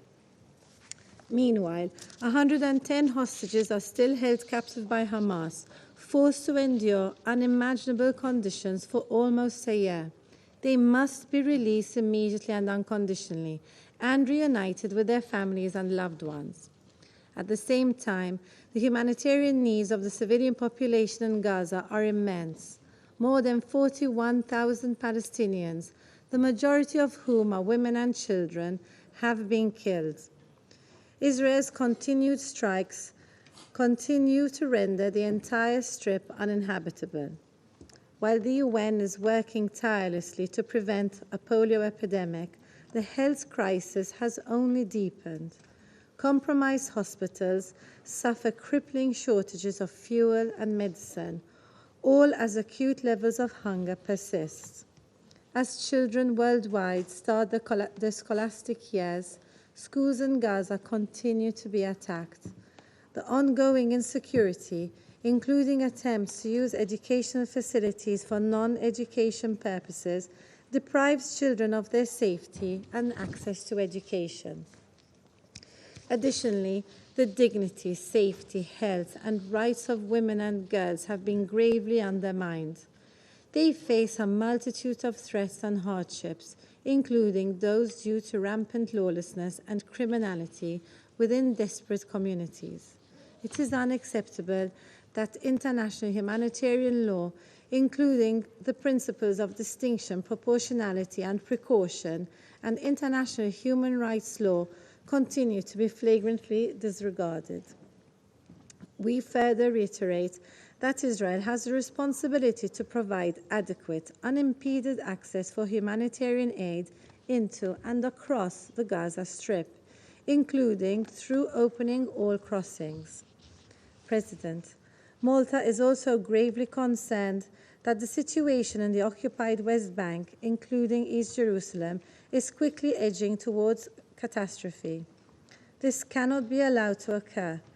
It would extinguish any remaining hope for peace.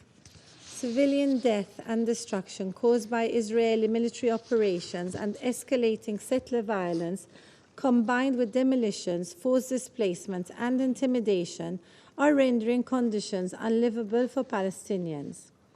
We reiterate that settlement activity is illegal under international law and undermines the contiguity of a future Palestinian state.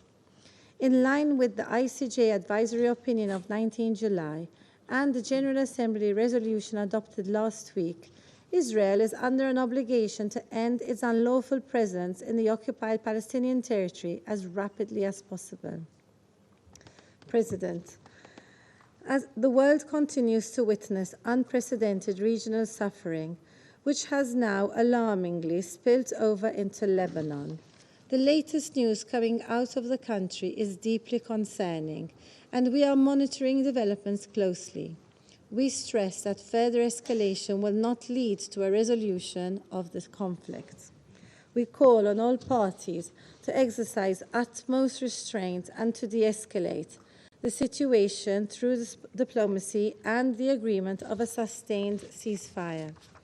This is the only path which will allow us to rebuild a necessary political horizon and lasting peace, a peace based on a two-state solution along the pre-1967 borders, addressing the legitimate aspirations of both sides, with Jerusalem as the future capital of two states, living side by side in peace and security, in line with the relevant Security Council resolutions and internationally agreed parameters.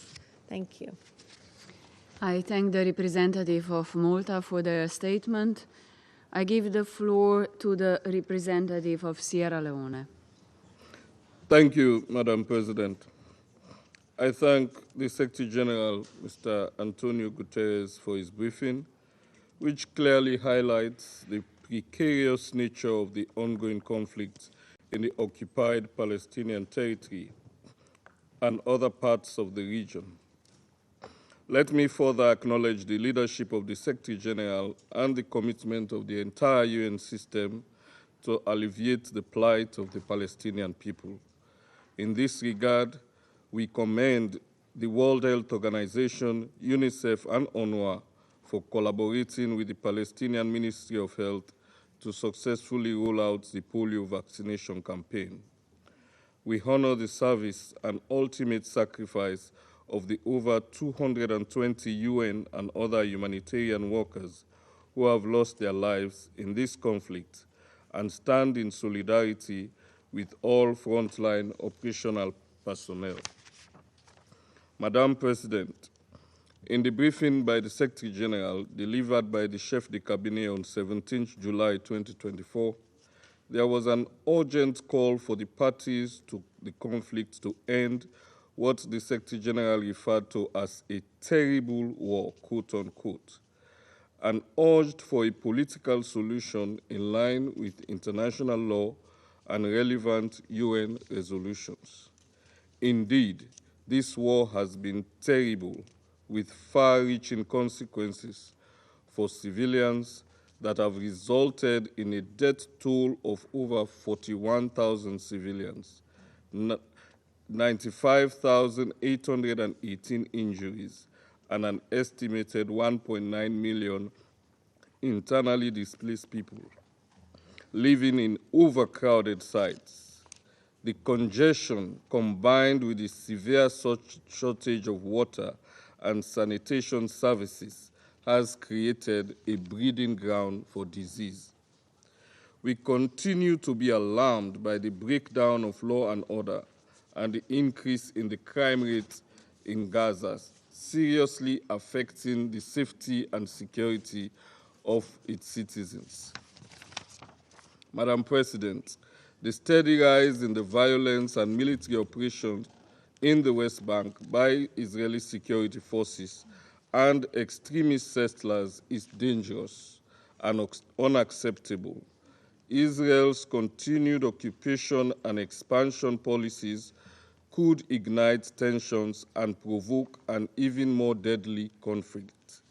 We urge Israel to cease all military operations in the West Bank to avoid claiming more civilian lives, destroying civilian infrastructure, and setting the stage where the two-state solution becomes untenable.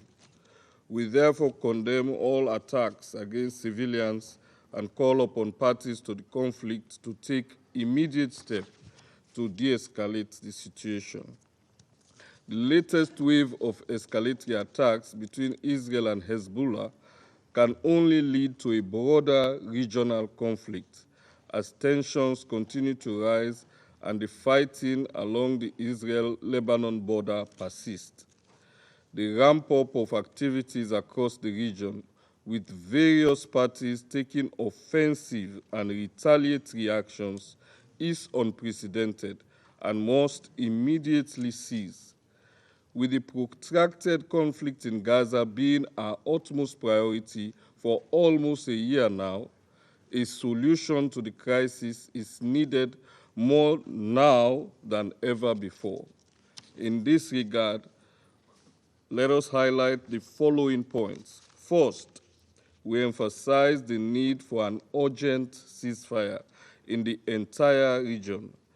Military operations have only inflicted damage on the civilian population, who remain prime targets and are sometimes being used as human shields. An immediate ceasefire, whether through a negotiated agreement or in response to the decisions of the Security Council, as demanded in Resolutions 2728 and 2735, or whether in compliance with international humanitarian law, must be urgently implemented by the parties to the conflict. The ongoing killings of civilians are not acceptable by any standard or justification. Second, we maintain that dialogue and diplomacy must precede violence and unilateral actions. Therefore, we reiterate a call for renewed dialogue and diplomacy, which is an embodiment of our dedication to the UN Charter, to justice, and to human rights.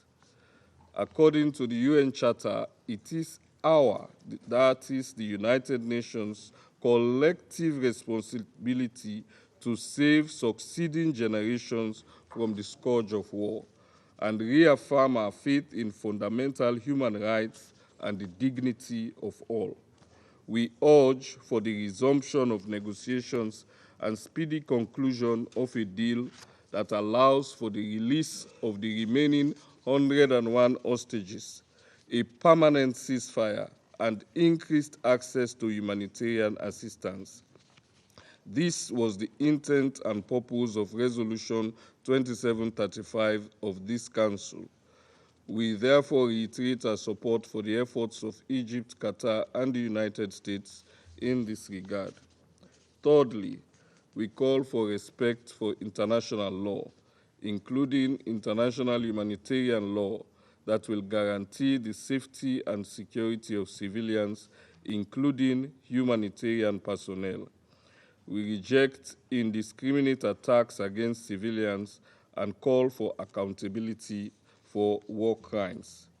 We once again draw attention of the parties to the conflicts to the various advisory opinions of the International Court of Justice, which on different occasions has clearly outlined its valued opinion on various questions regarding the Israel-Palestine conflict, not least its opinion of 19th July 2024, which concluded that the Israeli occupation of Palestinian territory is unlawful.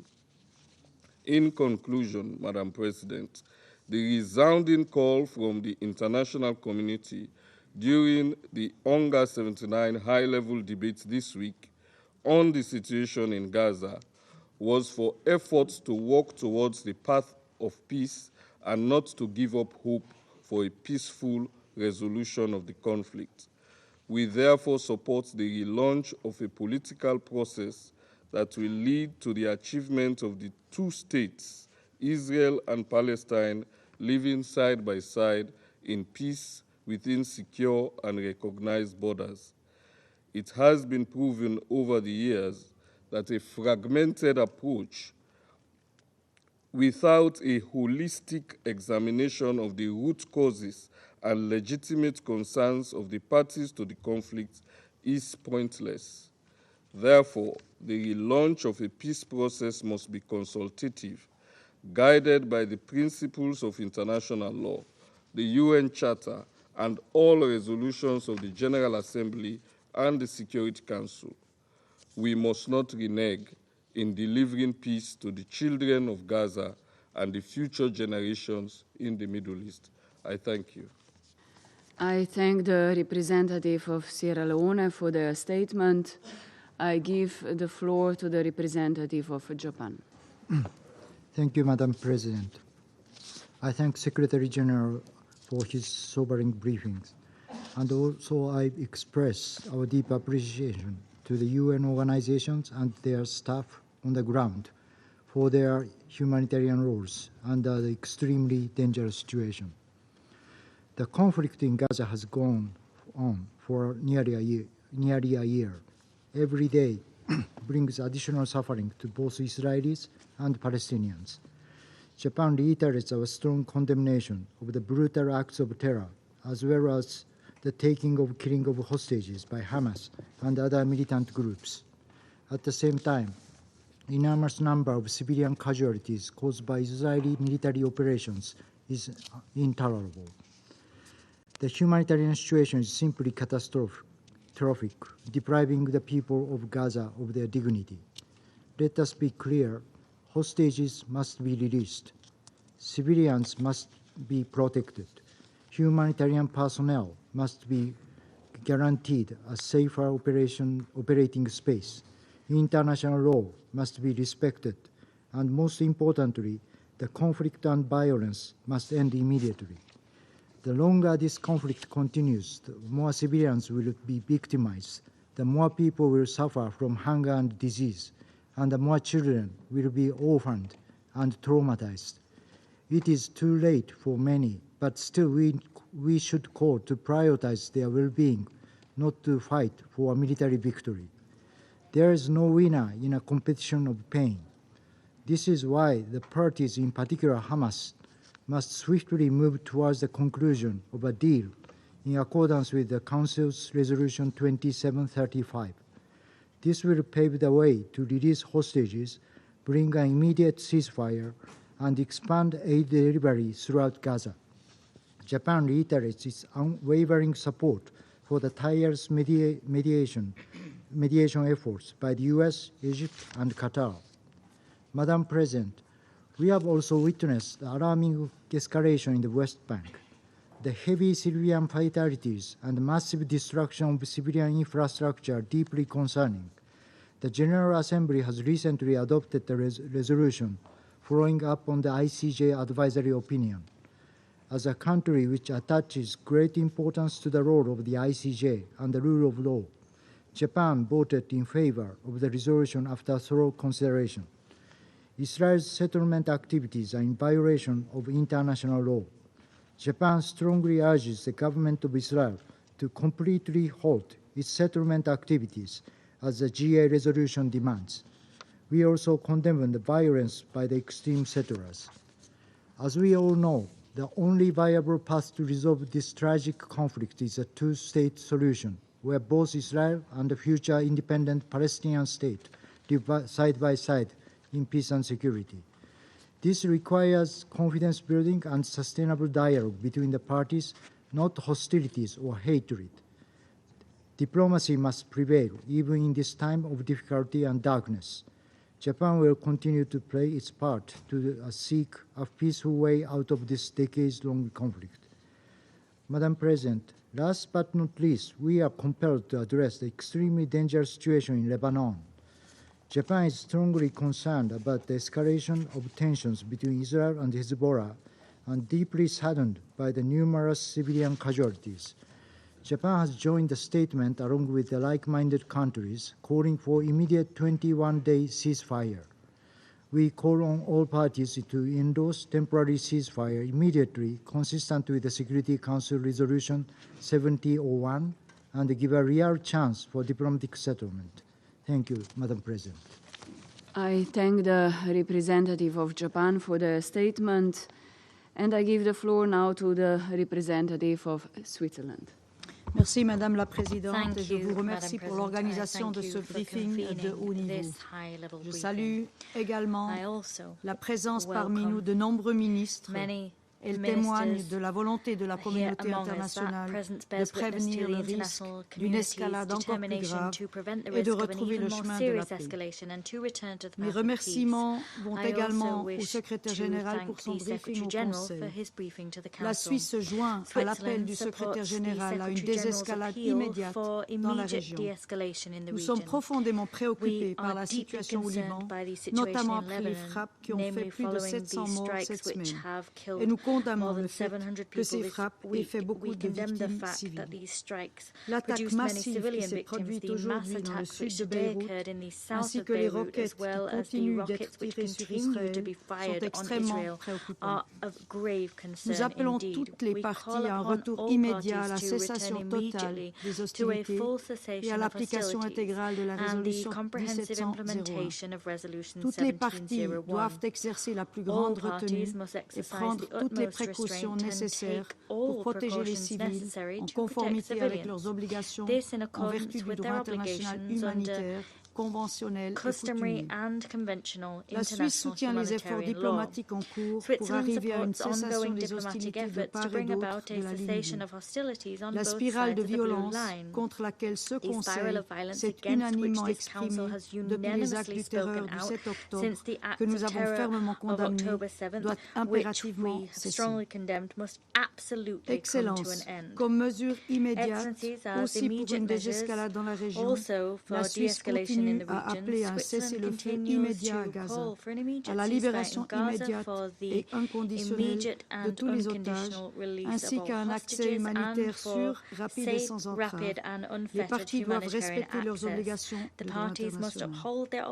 La Suisse renouvelle son soutien à l'engagement de l'ONU et en particulier à nos collègues humanitaires qui sont si souvent une cible dans ce conflit.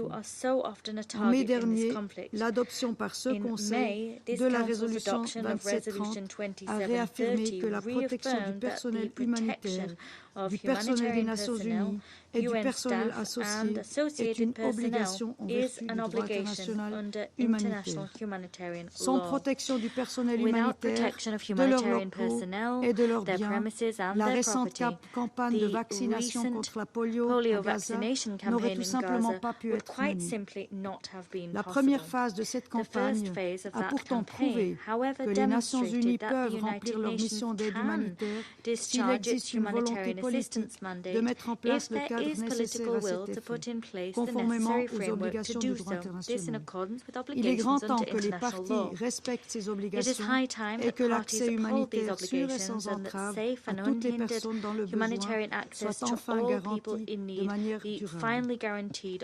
Les mesures que requiert le respect du droit international humanitaire ont un impact crucial sur la vie et le bien-être des civils.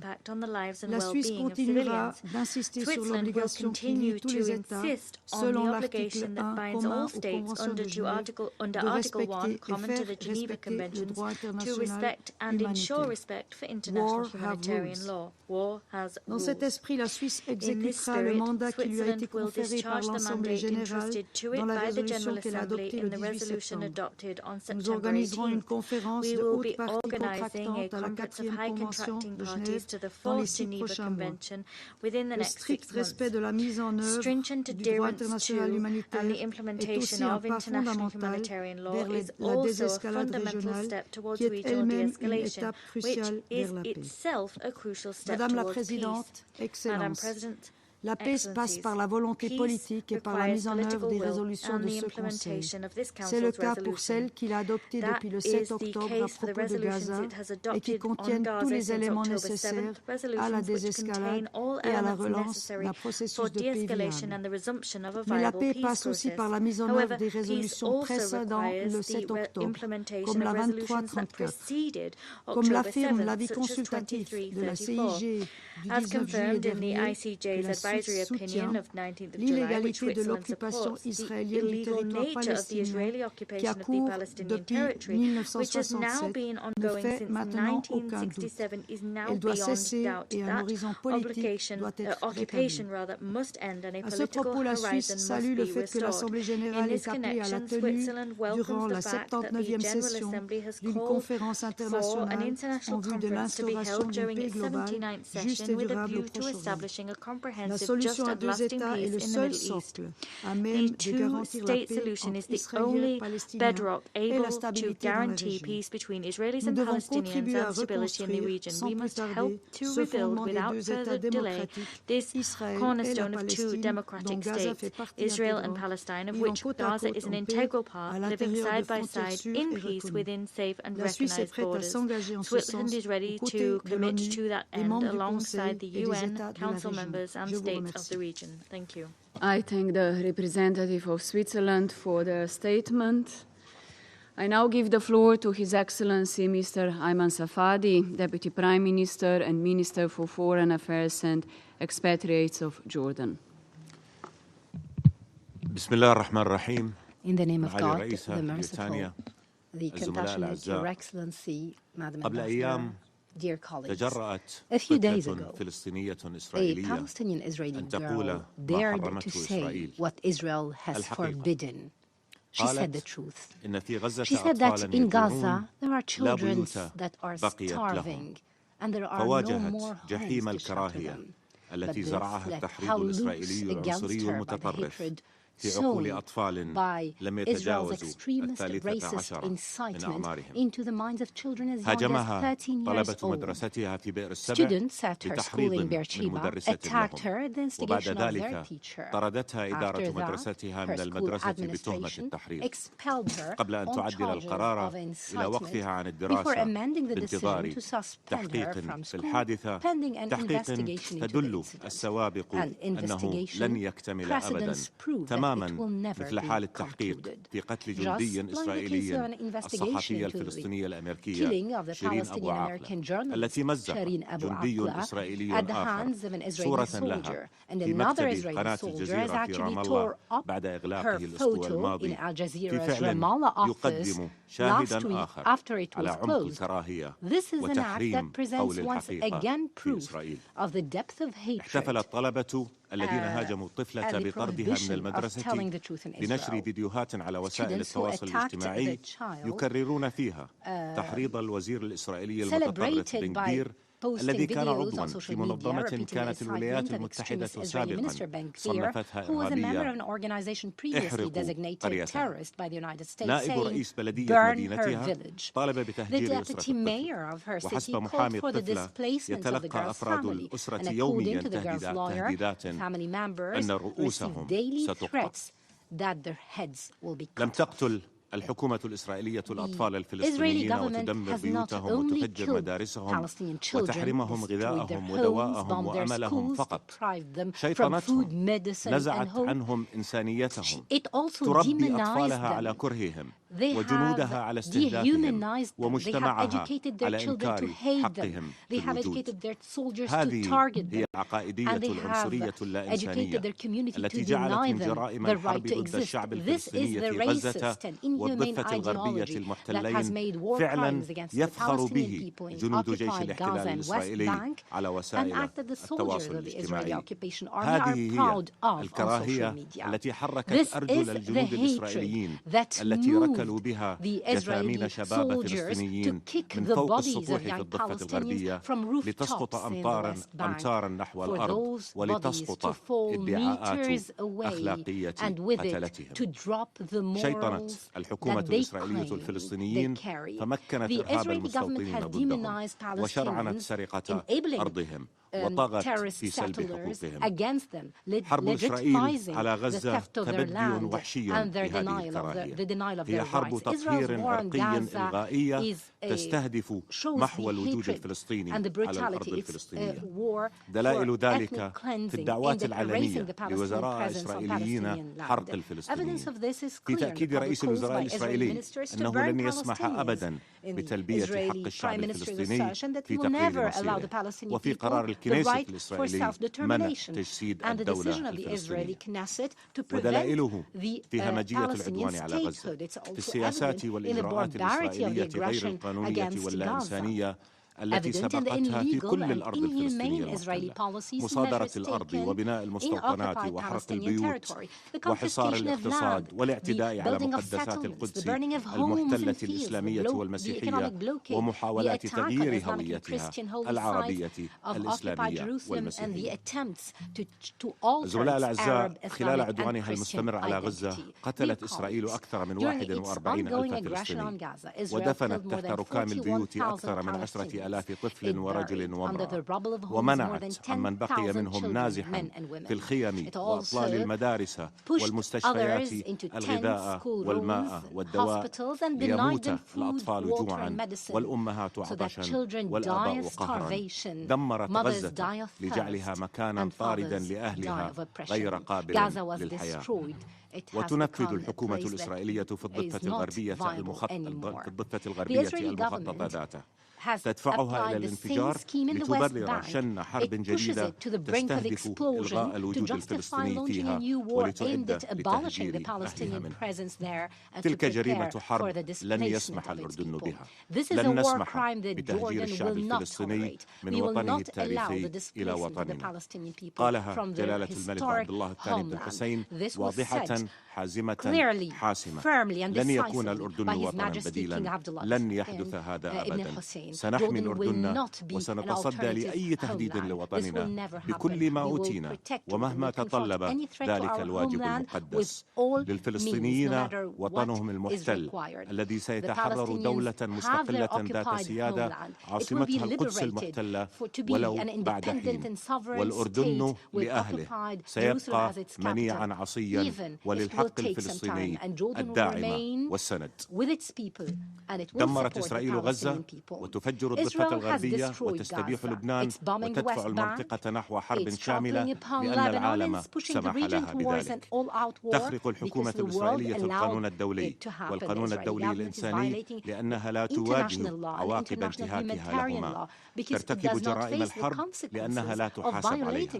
تتحدى مجلس الأمن وقرارات الجمعية العامة وأحكام محكمة العدل الدولية لأن القانون الدولي يطبق انتقائيا فجعلها ذلك فوقه.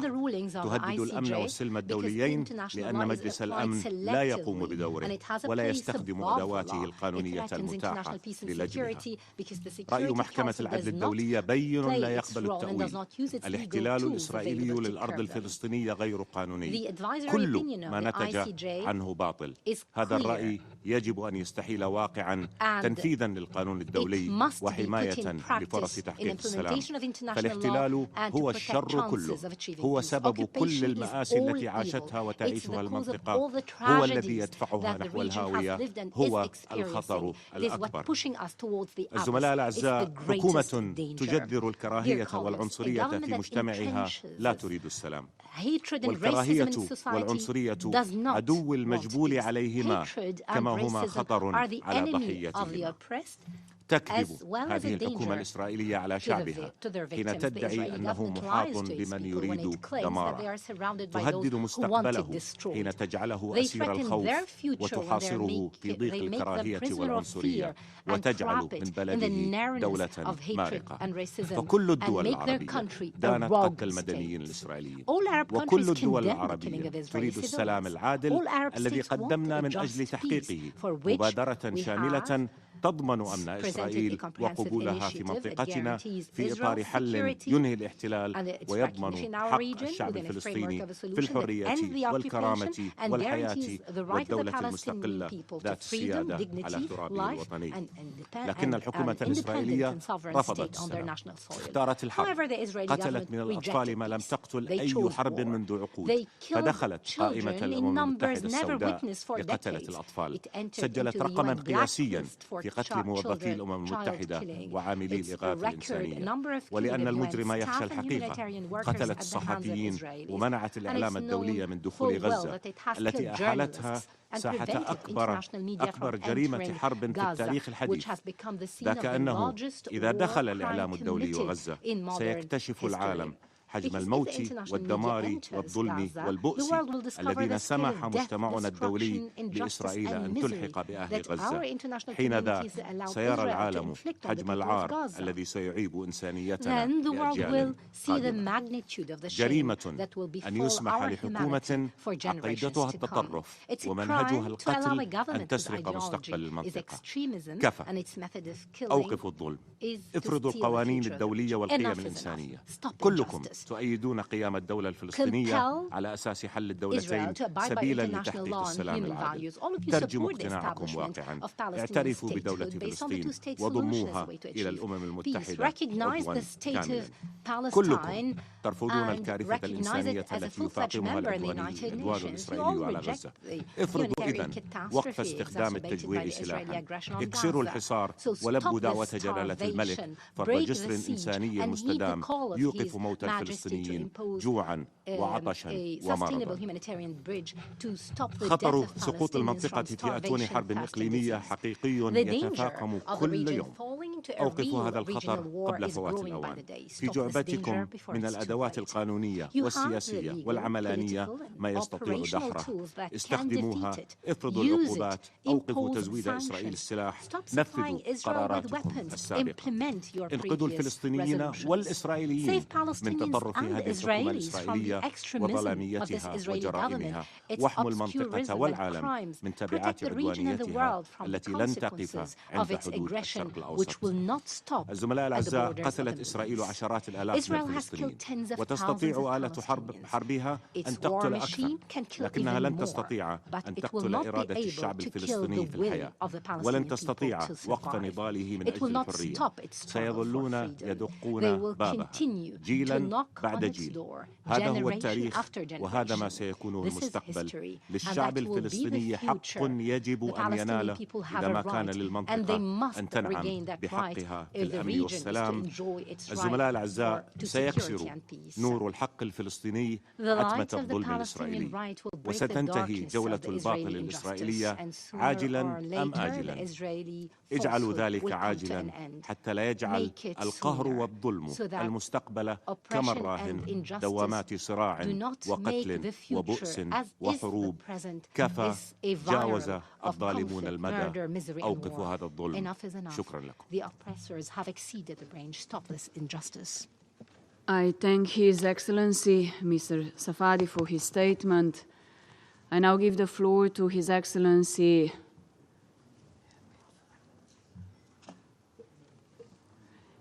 Mr. Badr Ahmed Mohamed Abdelati, Minister for Foreign Affairs, Immigration, and Egyptian expatriates of Egypt. السيدة الرئيس، نشكركم على عقد الاجتماع بطلب من الجزائر الشقيق لمناقشة التطورات الراهنة على ضوء الحرب والعدوان الغاشم المستمر على قطاع غزة والضفة الغربية وما تشهده الأرض الفلسطينية المحتلة من عدوان ظالم. لقد جلسنا بينكم مرات عديدة منذ بداية الحرب على الشعب الفلسطيني بقطاع غزة.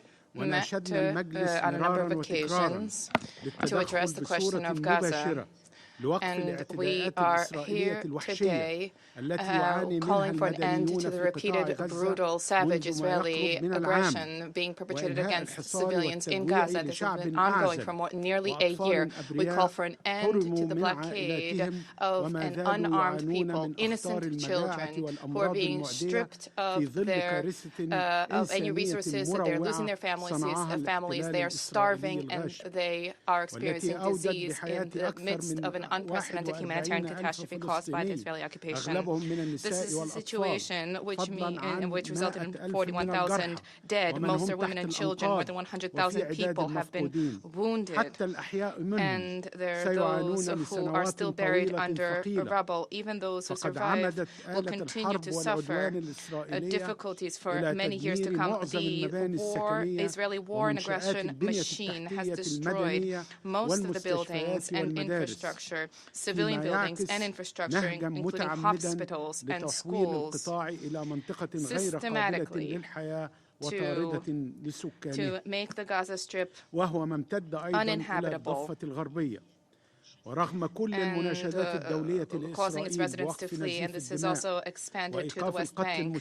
Despite international calls to end the bloodletting towards Israel, calls for Israel to cease targeting civilians, despite the Egyptian attempts with Qatar and the United States, despite the attempts of the United Nations Security Council and the advisory opinion of the ICJ,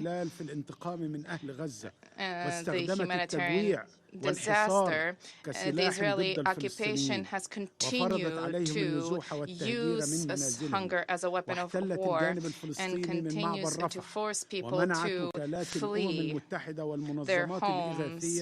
And it has taken hostage of Palestinians and the Rafah passing a checkpoint and has prevented international organizations from delivering humanitarian assistance and leaving the Palestinian people without sufficient food, without sufficient medicines, and this has been ongoing for months, causing humanitarian catastrophe.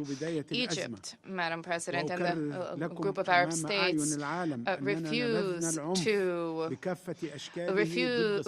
reject the targeting of civilians. We reject violence against civilians, and yet we have seen that Israel has obstinately sought to carry out reprisals or to expand the conflict and resulting in conflagration in the region with more and more civilians being imperiled. We condemn this, and this is unacceptable as a whole, and with all these specific features.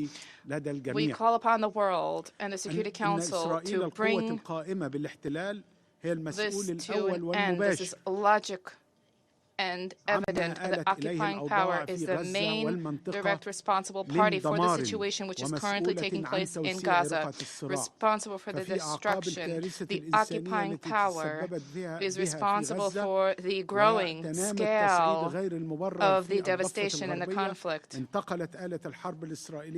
The violence has spilled over from Gaza into the West Bank, and then in Lebanon, and hundreds of victims were claimed in Lebanon in one day, including women and children. Israel, like all states, has obligations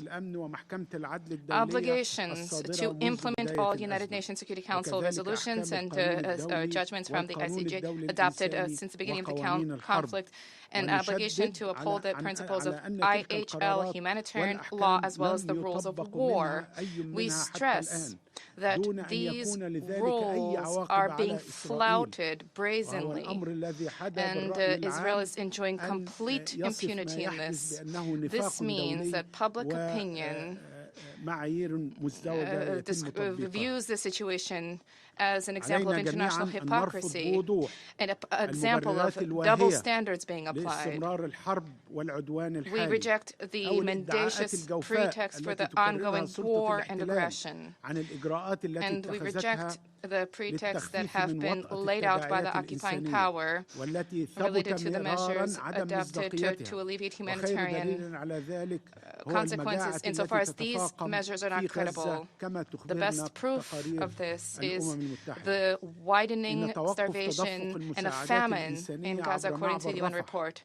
The end to humanitarian assistance through the Rafah checkpoint is a direct consequence of Israeli military repeated attacks on the Gaza Strip, including the Palestinian side of that crossing point. We reject this. And we cautioned against this. This is collective punishment targeting the Palestinian people. And this is a situation which has rendered delivery of humanitarian assistance impossible, even suicidal. There are direct threats posed to humanitarian personnel. We extend our condolences to the families of the humanitarian workers who have been killed, including United Nations personnel, specifically those of UNRWA. The ongoing humanitarian operations will be possible if Israel shoulders its responsibility and immediately withdraws from the Palestinian side of the Rafah crossing point, and if Israel submits to the control of the Palestinian Authority, and if it immediately opens up all other crossing points in Gaza on the Israeli side. Those who are familiar with Gaza know what the situation is. Israel understands the fallout of its operations, the consequences of settlement activity, the destruction of lands, land grabs, the forcible entry into cities in the West Bank on a day-to-day basis. These are policies which are geared towards extinguishing the dimming hope of a two-state solution being achieved. Egypt, Madam President, will continue to work towards a solution and to ensure the delivery of humanitarian assistance to the Gaza Strip in order to ensure that there be access for the delivery of this assistance. And this is on the basis of our duty before the fraternal Palestinian people so that they can resist on their territory, Gaza, the West Bank, and Jerusalem. Despite all attempts to expel these people, this is a red line for us, which we will not allow to be traversed. The international community has an obligation to adopt a clear stance in this regard without double standards and without delay. The Security Council can make a difference on the ground if there's political will, and if this is sincere. And lastly, I wish to turn to the role towards which we aspire, a role to be played by the Security Council through the leveraging of mechanisms which are at its disposal at this critical turning point in the Middle East. First and foremost, to compel Israel to accept a ceasefire, an immediate ceasefire. This is the best way to end the bloodletting, to end the aggression in Lebanon, and to immediately and fully withdraw from the Gaza Strip and the Philadelphia corridor, and on the Palestinian side, the Rafah crossing point, to facilitate humanitarian access, and the withdrawal from the Palestinian side from all the withdrawal by Israel from all checkpoints on the Palestinian side, and the opening of these crossing points as a prelude to the opening of all Palestinian territory. Next, the implementation of all advisory opinions of the ICG. Third, to facilitate access and the control of the Palestinian Authority, and to ensure that they deliver upon all of its duties towards the Palestinian people, specifically in Gaza, as well as the delivery of vital services and management of law and order is included here.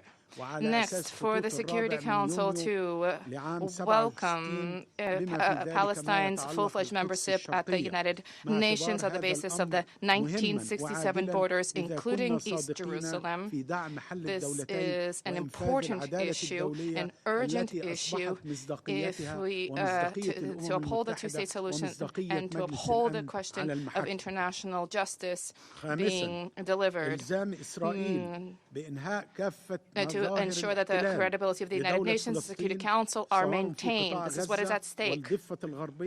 Next, be it in Gaza or the West Bank and East Jerusalem, on the basis of a clearly defined timeline, there's a need for Israel to withdraw with a specific and clear measures being adopted in the event of delays according to the Charter of the United Nations. Madam President, we awaited for Israel to end final status negotiations for decades without any result. And you would agree now that it is past time for the Israeli government to embrace the two-state solution, to comply with the resolutions of the international community, in addition to official statements to uphold the establishment of a Palestinian state. We do not have a peace partner right now, and it is time to recognize the Palestinian state, an independent Palestinian state, to end the occupation which has gone on for decades. And the International Court of Justice has defined this as being unjust. Egypt will continue steadfastly to support peace efforts, which we helped to establish over the course of decades. Our hope is that the international community will, without delay, shoulder its responsibilities, and the Security Council will shoulder its responsibilities to establish a peace as is deserved by the people in the region. Thank you. I thank His Excellency Mr. Abdelati for his statement.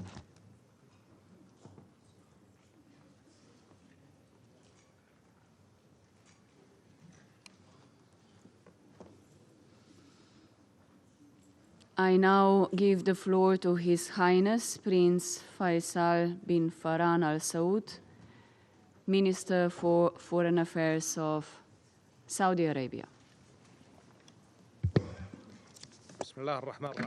In the name of God, the merciful, the compassionate. Mr. President, ladies and gentlemen, at the outset, I would like to thank the Republic of Slovenia for responding to the call of the People's Democratic Republic of Algeria for holding this session and for supporting the efforts of maintaining international peace and security that culminated clearly in your historic recognition of the state of Palestine. The Palestinian question remains the most important crisis that requires the attention of your august council as grave Israeli violations continue and as the humanitarian situation is deteriorating. We clearly see the dangerous implications of prolonging this crisis and widening the conflict through the latest military escalation in Lebanon. Since last October, there were 6 draft resolutions where the veto was used out of 10, and the resolutions that were adopted so far failed to achieve a ceasefire, failed to address the catastrophic humanitarian situation, and failed to pave the way for a credible political path towards peace. We wonder, what does the Council need to end the suffering, to implement international law? It is clear that there is a widening gap between international consensus and divides within the Council, which undermine its performance and outcomes. The General Assembly, in successive resolutions, reflected what our countries were calling for, the urgent need for a ceasefire, providing humanitarian assistance to the Strip without interruption and the right of Palestinians to self-determination. We value the resolution of the GA that recognized the eligibility of Palestine for full membership at the UN, by virtue of which Palestine received additional privileges, as well as the latest resolution that called on Israel to end its occupation of the Palestinian territory. Achieving peace requires efforts from your Council. It requires courage, commitment to implementation, the legal and moral responsibility to end this crisis falls on the shoulder of your august Council. However, political divides undermined the talks of the Council and prevented the Council from shouldering its responsibility. عندما ترفض إسرائيل حتى الاعتراف بمبدأ حل الدولتين even refuses to recognize the two-state solution, continues with unilateral measures that undermine the prospects for peace. Therefore, I say it is high time for a serious partnership for peace. I call on the members of the international community, especially the countries in the Council that did not recognize the state of Palestine, to do so, to support the two-state solution and to maintain the prospects for coexistence and a sustainable peace. The Kingdom believes that ending the occupation and implementing the two-state solution is the basis for ending the cycle of violence, to alleviate suffering, achieve security and stability in the region. Therefore, along with our partners in the Joint Islamic Arab Ministerial Committee, as well as the Kingdom of Norway and the EU, we launched the International Alliance for Implementing the Two-State Solution because we feel responsible to act to change the reality of the conflict without delay. In conclusion, we reaffirm our commitment to establishing the Palestinian state, an independent Palestinian state along the borders of 1967 with East Jerusalem as its capital, in order for the Palestinians to achieve their inherent right to self-determination. I thank His Highness Prince Al Saud for his statement. I now give the floor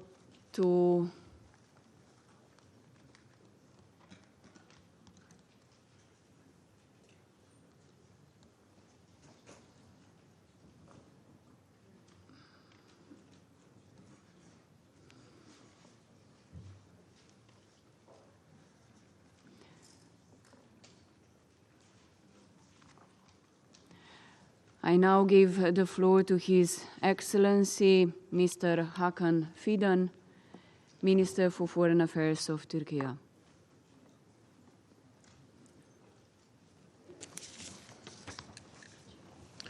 Dear colleagues, I would like to thank at the outset Algeria for initiating this session.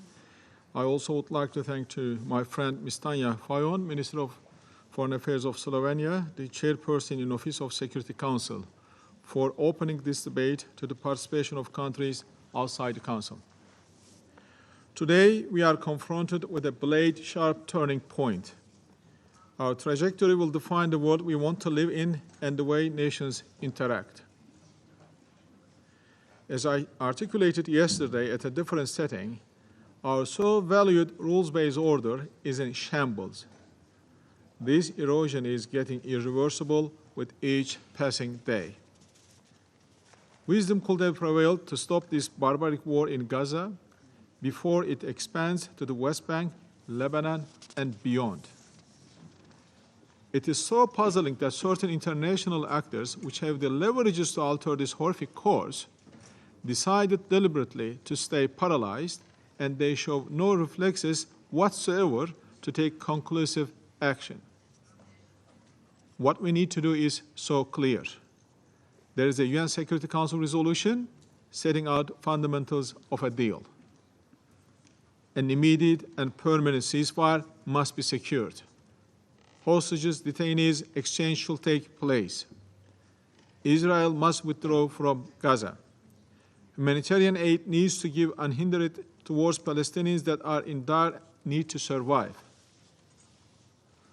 We are all aware that Netanyahu has consistently evaded such a deal from unfolding. So much encouraged by the impunity granted, he will continue with his genocidal acts until the international community, especially the Security Council, puts real pressure on Israel to stop. I underline the Security Council's primary responsibility for the maintenance of international peace and security. The Council, regrettably, so far failed to make sure Israel implements its resolutions. No arms embargo, no coercive measures. With Israeli aggression unbounded, Lebanon on target, we are now in uncharted waters. All measures of international law and international humanitarian law have been sidelined, blindfolded. Intense bombing continues unabated without distinction of civilians and military targets. The Security Council should rise to its essential task. I urge all of you to stop this war and Israeli aggression. Only And only peace will ensure security of Israel. And peace will come only by two-state solution. Political or individual interests of Netanyahu and his fundamentalist partners should not endanger regional stability and international order. Let us pave the way for the two-state solution with an independent, sovereign, and contiguous Palestinian state based on the 1967 lines with each Jerusalem as its capital. Let us work all together for a just and lasting peace. This is our call to the Security Council. Thank you very much. I thank His Excellency, Mr. Fidan, for his statement.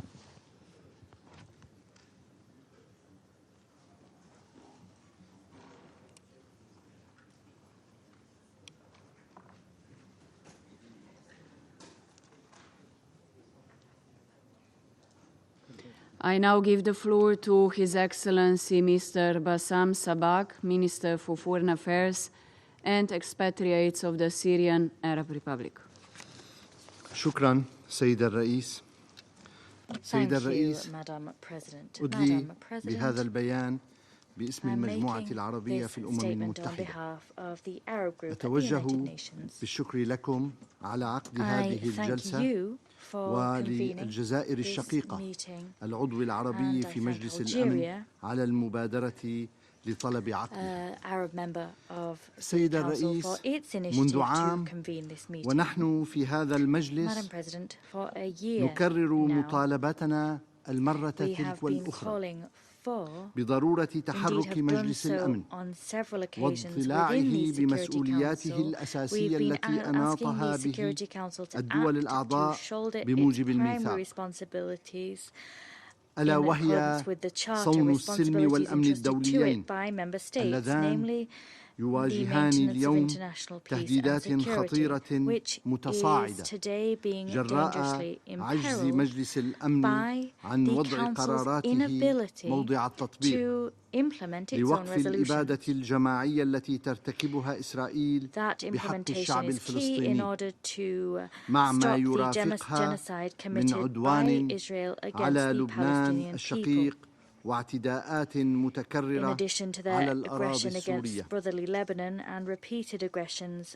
إن من غير المقبول أن كل القرارات ذات الصلة التي اعتمدها المجلس على مدى الأشهر الماضية والتي لم يكن اعتمادها بالأمر اليسير جراء الدعم الذي تقدمه بعض الدول الأعضاء في المجلس لإسرائيل لم تجد طريقها إلى التنفيذ، لأن الغاية منها بالنسبة للبعض كانت مجرد تنفيس الاحتقان ومنح المزيد من الوقت لسلطات الاحتلال الإسرائيلي لمواصلة جرائمها الوحشية.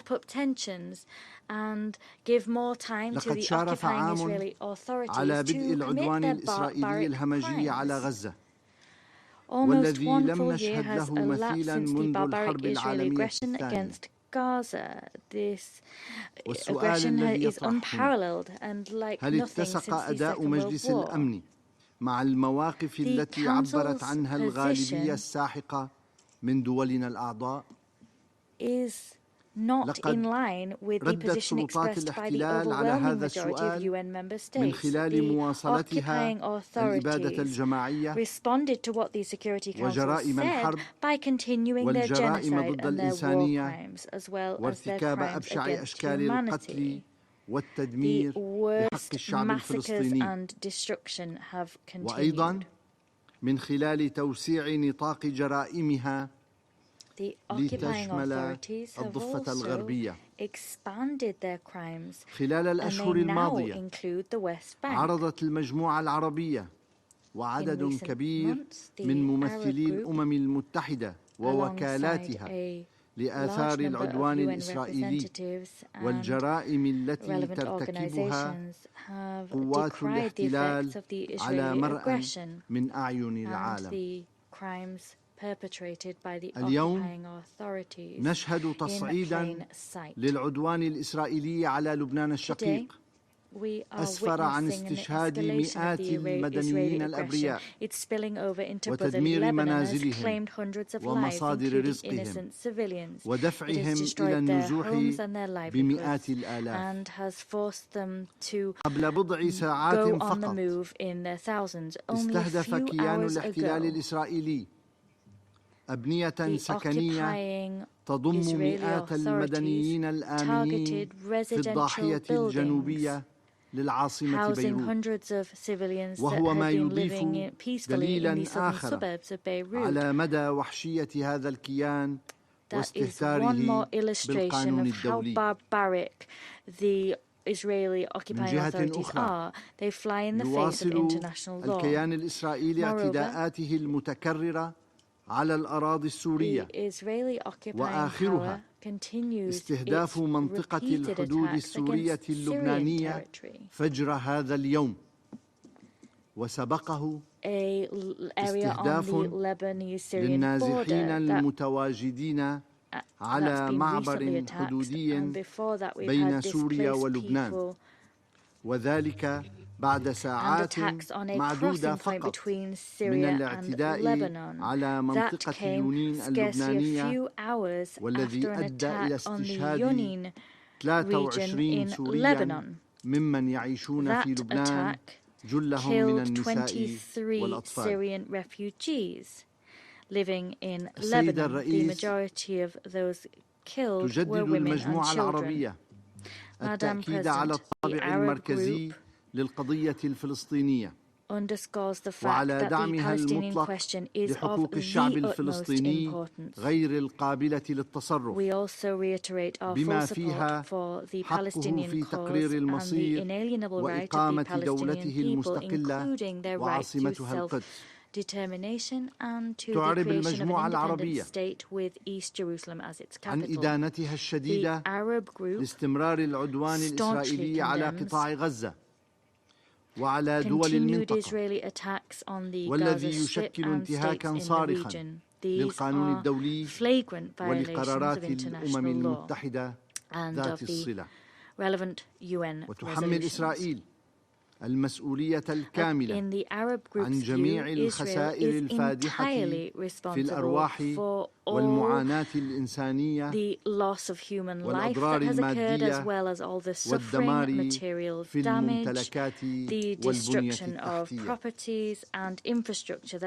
تؤكد المجموعة العربية على ضرورة التحرك الفوري قبل فوات الأوان، وتقدر في هذا السياق الجهود الحثيثة التي تبذلها جمهورية مصر العربية ودولة قطر من أجل التوصل إلى اتفاق لوقف إطلاق النار وتخفيف المعاناة الإنسانية في غزة. تدعم المجموعة العربية تنفيذ الرأي الاستشاري لمحكمة العدل الدولية بشأن عدم شرعية الاحتلال والاستيطان وضرورة إنهائه وتوسيع الاعتراف بدولة فلسطين ودعم حقها في العضوية الكاملة في الأمم المتحدة. كما تشدد على ضرورة وضع القرار ذي الصلة الذي اعتمدته الجمعية العامة بتاريخ 18 أيلول موضع التنفيذ لإنهاء الاحتلال الإسرائيلي للأراضي العربية. تدين المجموعة العربية بشدة إجراءات الاحتلال الإسرائيلي الرامية لتقويض وكالة الأونروا واستهداف وقتل العاملين فيها أسوة بغيرهم من الطواقم الإنسانية، وتؤكد على ضرورة الحفاظ على ولاية الأونروا وعلى قدرتها على تقديم الدعم للاجئين الفلسطينيين على أراضيهم وفي الدول المضيفة. سيد الرئيس، تؤكد المجموعة العربية على تضامنها القوي مع لبنان الشقيق وشعبه وتطالب بوقف العدوان الإسرائيلي الغاشم على أراضيه ومساءلة سلطات الاحتلال الإسرائيلي عن جرائمها، كما تطالب أيضا بوقف الاعتداءات الإسرائيلية على سوريا ومنع تكرارها. تحمل المجموعة العربية إسرائيل المسؤولية الكاملة عن انزلاق الأوضاع في المنطقة إلى حد يزج بها في حرب إقليمية شاملة تهدد السلم والأمن الدوليين. في الختام، تجدد المجموعة العربية التأكيد على أن الاحتلال الإسرائيلي كان ولا يزال السبب الأساسي لما تشهده المنطقة من عدم استقرار، وتطالب الأمم المتحدة بالتحرك العاجل لوضع قراراتها ذات الصلة موضع التنفيذ وإنهاء الاحتلال وضمان انسحاب إسرائيل من جميع الأراضي العربية التي تحتلها في فلسطين وسوريا ولبنان. شكرا السيد الرئيس. I thank you, Madam President. I thank His Excellency Mr. Sabak for his statement.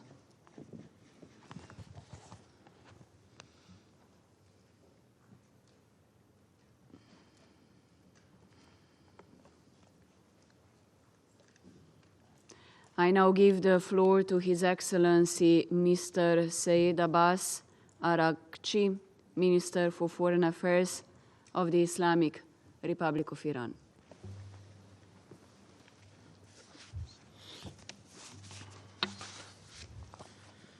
Bismillah ar-Rahman ar-Rahim. Mr. President, distinguished members of the Security Council, more than enough has been said about the horrors of ongoing genocide in Gaza, but not a single action is taken by the Security Council to stop it. Instead, the Israeli criminal mafia is rewarded, their crimes are justified, and their atrocities are normalized before our eyes. That's why Netanyahu and his companions have become so viciously emboldened to dream of repeating their carnage in Lebanon and of pushing the entire region into a full-scale war. It is very clear that they are counting on U.S. support in their sinister campaign of terror and destruction. Just this morning, Israeli regime used several 5,000-pound bunker busters that had been gifted to them by the United States to hit residential areas in Beirut. While the Israeli regime must be held accountable for the atrocity crimes they have been committing in occupied Palestine and Lebanon, one cannot disregard the U.S. complicity in their crime. I just remind the Council of a couple of facts. First, Israel's warmongering relies on U.S. military support and political backing.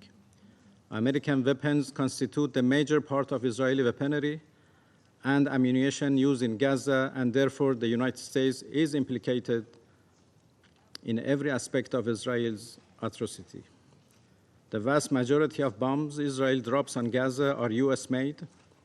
The US has sent so many arms to Israel since October 7 that the Pentagon has struggled to find sufficient cargo aircraft to deliver the material. If there is minimal honesty in U.S. expression of concern over the loss of innocent Palestinian life in Gaza and Lebanon, it can simply deny Israel the tools it needs to commit crime.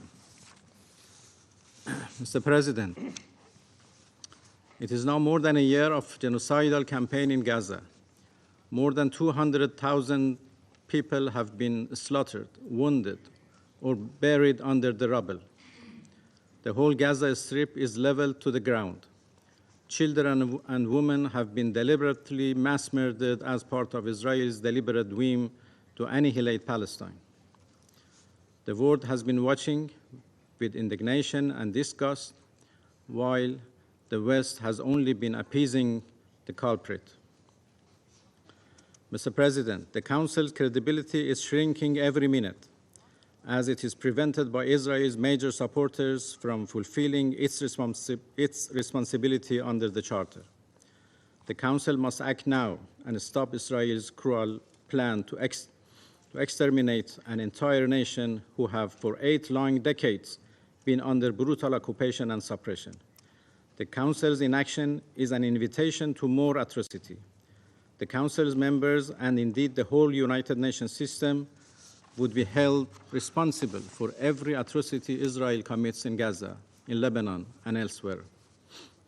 Netanyahu and his criminal gang must have been arrested and prosecuted for the most heinous crimes, not to let him appear before this august body and take pride in his evil deeds.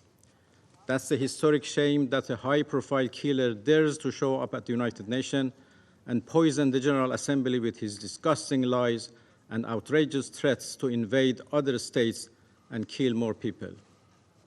He is illusional about the people in the region that he boasted about normalizing relations with Muslims by swimming through a sea of Palestinian and Lebanese blood. That's not going to happen for sure. As the Israeli campaign of death and destruction continues, the people in the region become more determined in their firmly held belief that Israel is a nasty outsider planted in our region as part of a colonial scheme to engage our region in unending cycle of wars and violence. We express our sympathy towards the people of Lebanon. The Islamic Republic of Iran will be on the side of Lebanon and resistance by all means. I thank you very much. I thank His Excellency Mr. Arakci for his statement. I now give the floor to His Excellency Mr. Espen Barth Eide, Minister for Foreign Affairs of Norway.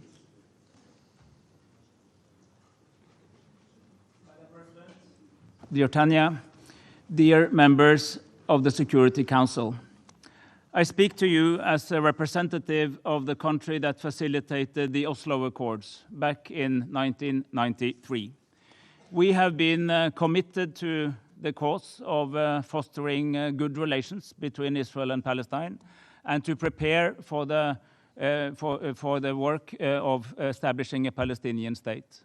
We always thought that we would recognize the state of Palestine, but we thought until recently that the right moment of doing that was at the end of a process of voluntary negotiations, open-ended, between the two sides. When the Oslo Accords were agreed, the idea was to build the institutions of a Palestinian state, bottom up. That we begin with the practical elements of a state, while negotiations would go on the 4 clusters of outstanding issues that we all know so well. And it was people like Yitzhak Rabin and Shimon Peres and Yasser Arafat and their teams who negotiated this, in my view, in very good faith, with a clear indication that they actually wanted to achieve this goal, which is why we thought, and I still think, given the information we had at the time, that the right thing to do was to build it bottom up, so that these outstanding issues of borders and status of refugees and security, all these questions could be settled at the end. And at that time, we, and I believe all countries of the United Nations, would recognize the state of Palestine. Well, at some point we realized that there was no progress in these talks, that not much happened. And I have been in and out of this job, and I've had the opportunity, both now and previously, to chair the AHLC, the ad hoc committee, for the donor committee for Palestine, which has been ad hoc for 31 years, which is a long interpretation of ad hoc. And we had a meeting yesterday, by the way, which was very constructive, and Prime Minister Mustafa gave a very good report of what he has done and his government has done since they came into our office some months ago, and also plans that were very broadly applauded by the donors, including the European Union and the United States of America, which are my co-chairs in that role. The problem was, in many of the years that we were doing this work, that we were wondering whether we were part of the solution or part of the problem. On a good day, part of the solution because we were building the quintessential institution that is necessary if you want to have a state. And we have seen, and this council knows this more than most, sometimes we recognize states without really having the interior in place. So the idea was that when the state was in place, it was really firmly built to be able to cooperate with Israel in a constructive manner, but also to provide the key services and provide for the aspirations of the Palestinian people. But on the bad day, we were thinking maybe we were a part of the problem because we were just creating what some people saw as a process and what some people saw as status quo, as a kind of status in itself. And of course, the process is to something, but it can be quite harmful if it does not lead to anything.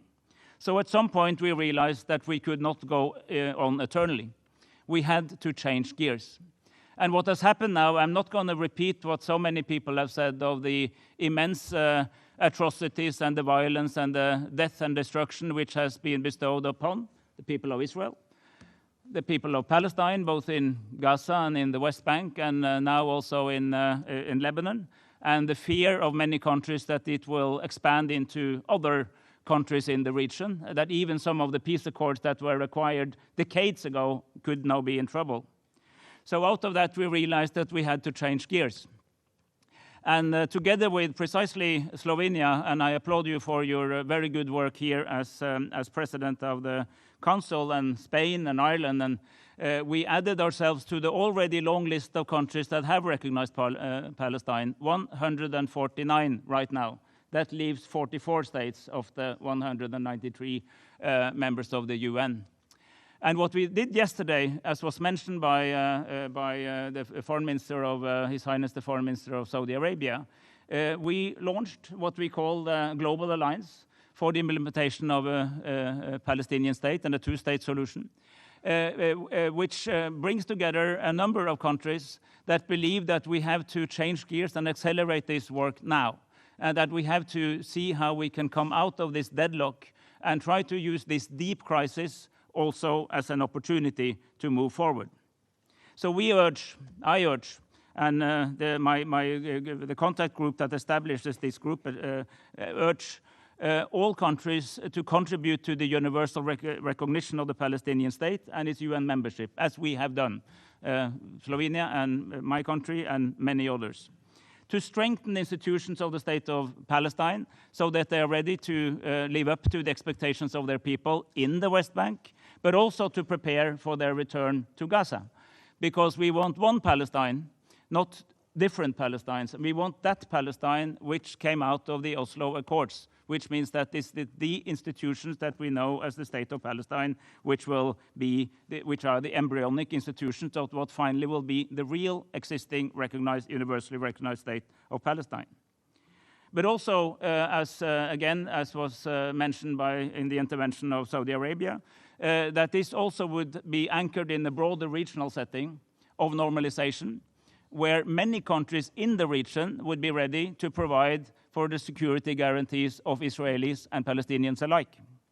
This is an updated vision based on the Arab peace formula that was launched many years ago, but adapted to today's realities.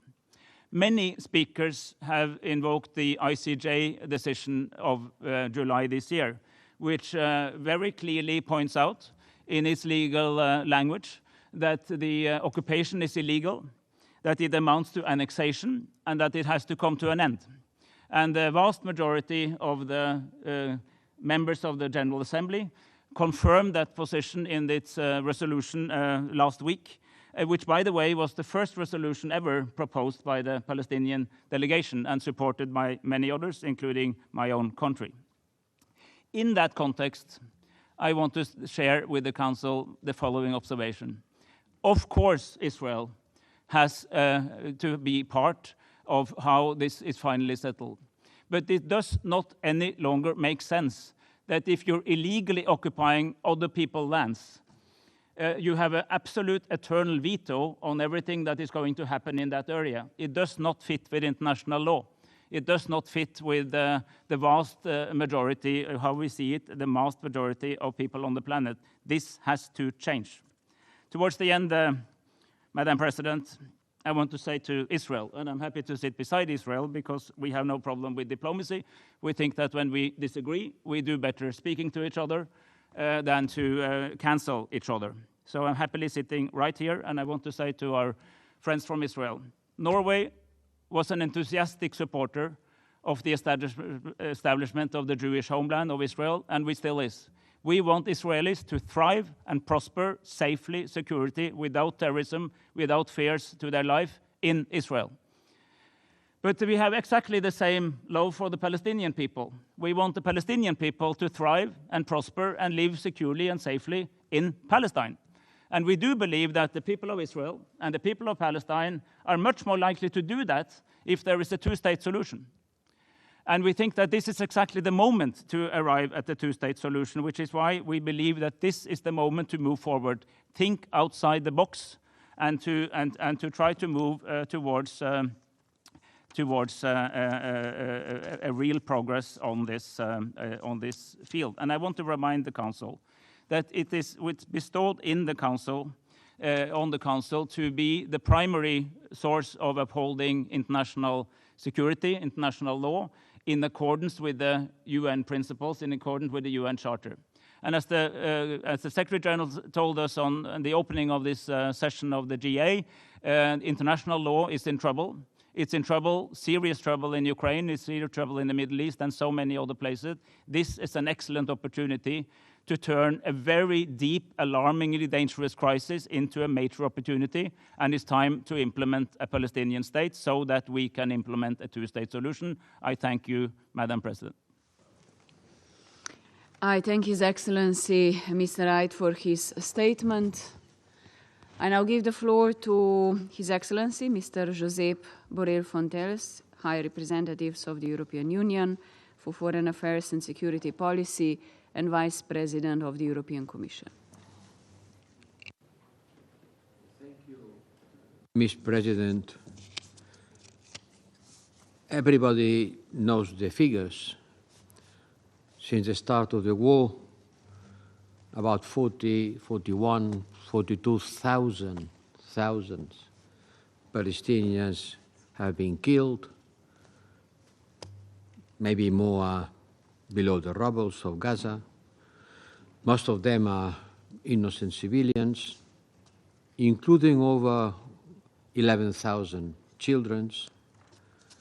And this after 1,200 Israelis were killed and hundreds taken hostages. Many of them still are being kept in captivity, while Gaza has been reduced to rubble, a place where life is no longer possible. This week I met families of hostages. I already did during my last visit to Israel, and I see their agony. And 2 weeks ago I was in the border of Gaza. I heard the bombing behind me, and I saw large supplies of humanitarian aid which could be life-saving, but are not allowed to enter into Gaza. Yesterday, Gaza is a place that horrifies even the most seasoned humanitarians. And I want to use this opportunity to pay tribute to UNRWA, of which 222 staff members have been killed. The European Union keeps calling for an immediate ceasefire, unconditional release of all hostages, unhindered delivery of humanitarian aid, which is really needed. And we support the US, Qatar, and Egypt in their ongoing efforts. It has already been said, escalation in the region is driving it into the abyss of a full-blown war across the blue line and in the region.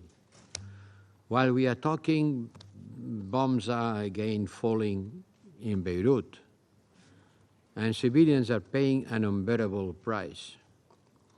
The Foreign Affairs Council of the European Union, which I am proud to represent here, supports the French and American efforts for an urgent ceasefire in Lebanon. and implementing the United Nations Security Council Resolution 1701 by your parties. It is essential, but allow me to remind that this resolution was adopted 20 years ago, and we are still asking for it to be implemented. Also in the West Bank, including East Jerusalem, it's about to fall off a cliff. And we continue condemning violence. The European Union continues condemning violence, all kinds of terrorism and settlement expansion. We have adopted sanctions on terrorist organizations such as Hamas, but also on some of the extremist settles. And as many have said, sorry, but West Bank is becoming another Gaza.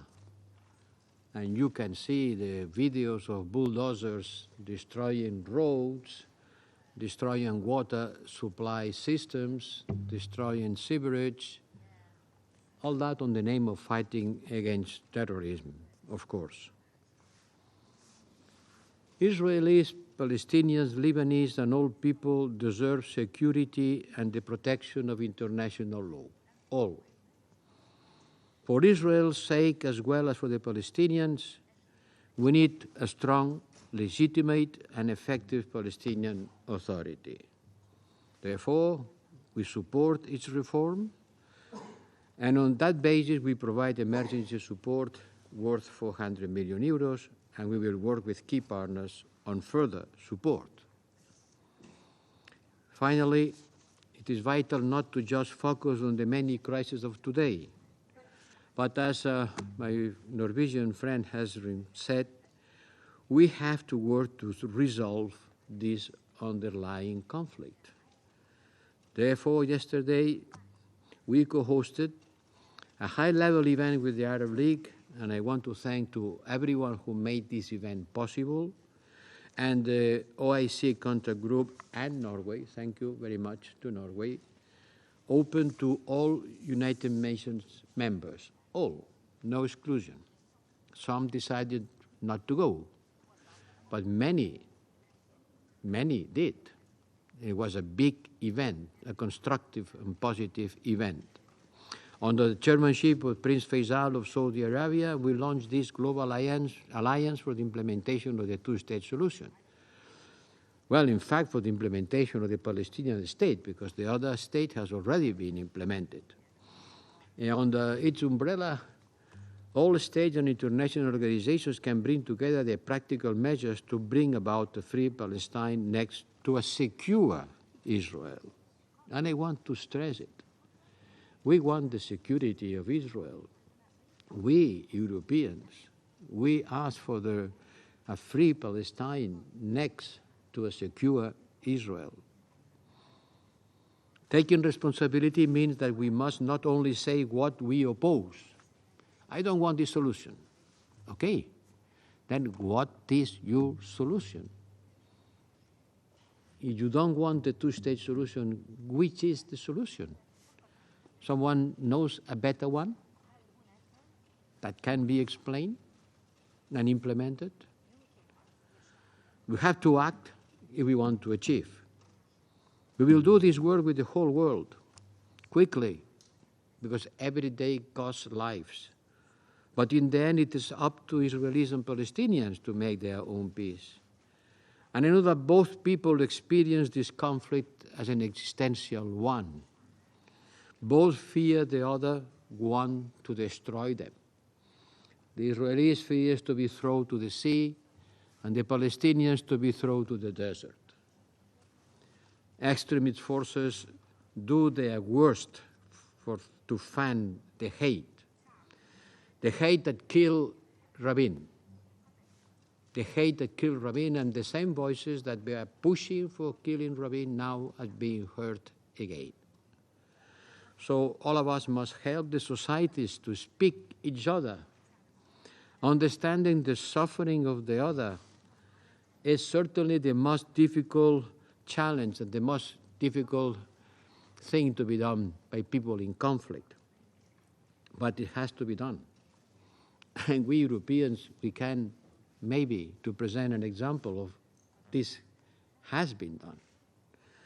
Let nobody say that this is not the time for the two-state solution. When was the right time? When will be the right time?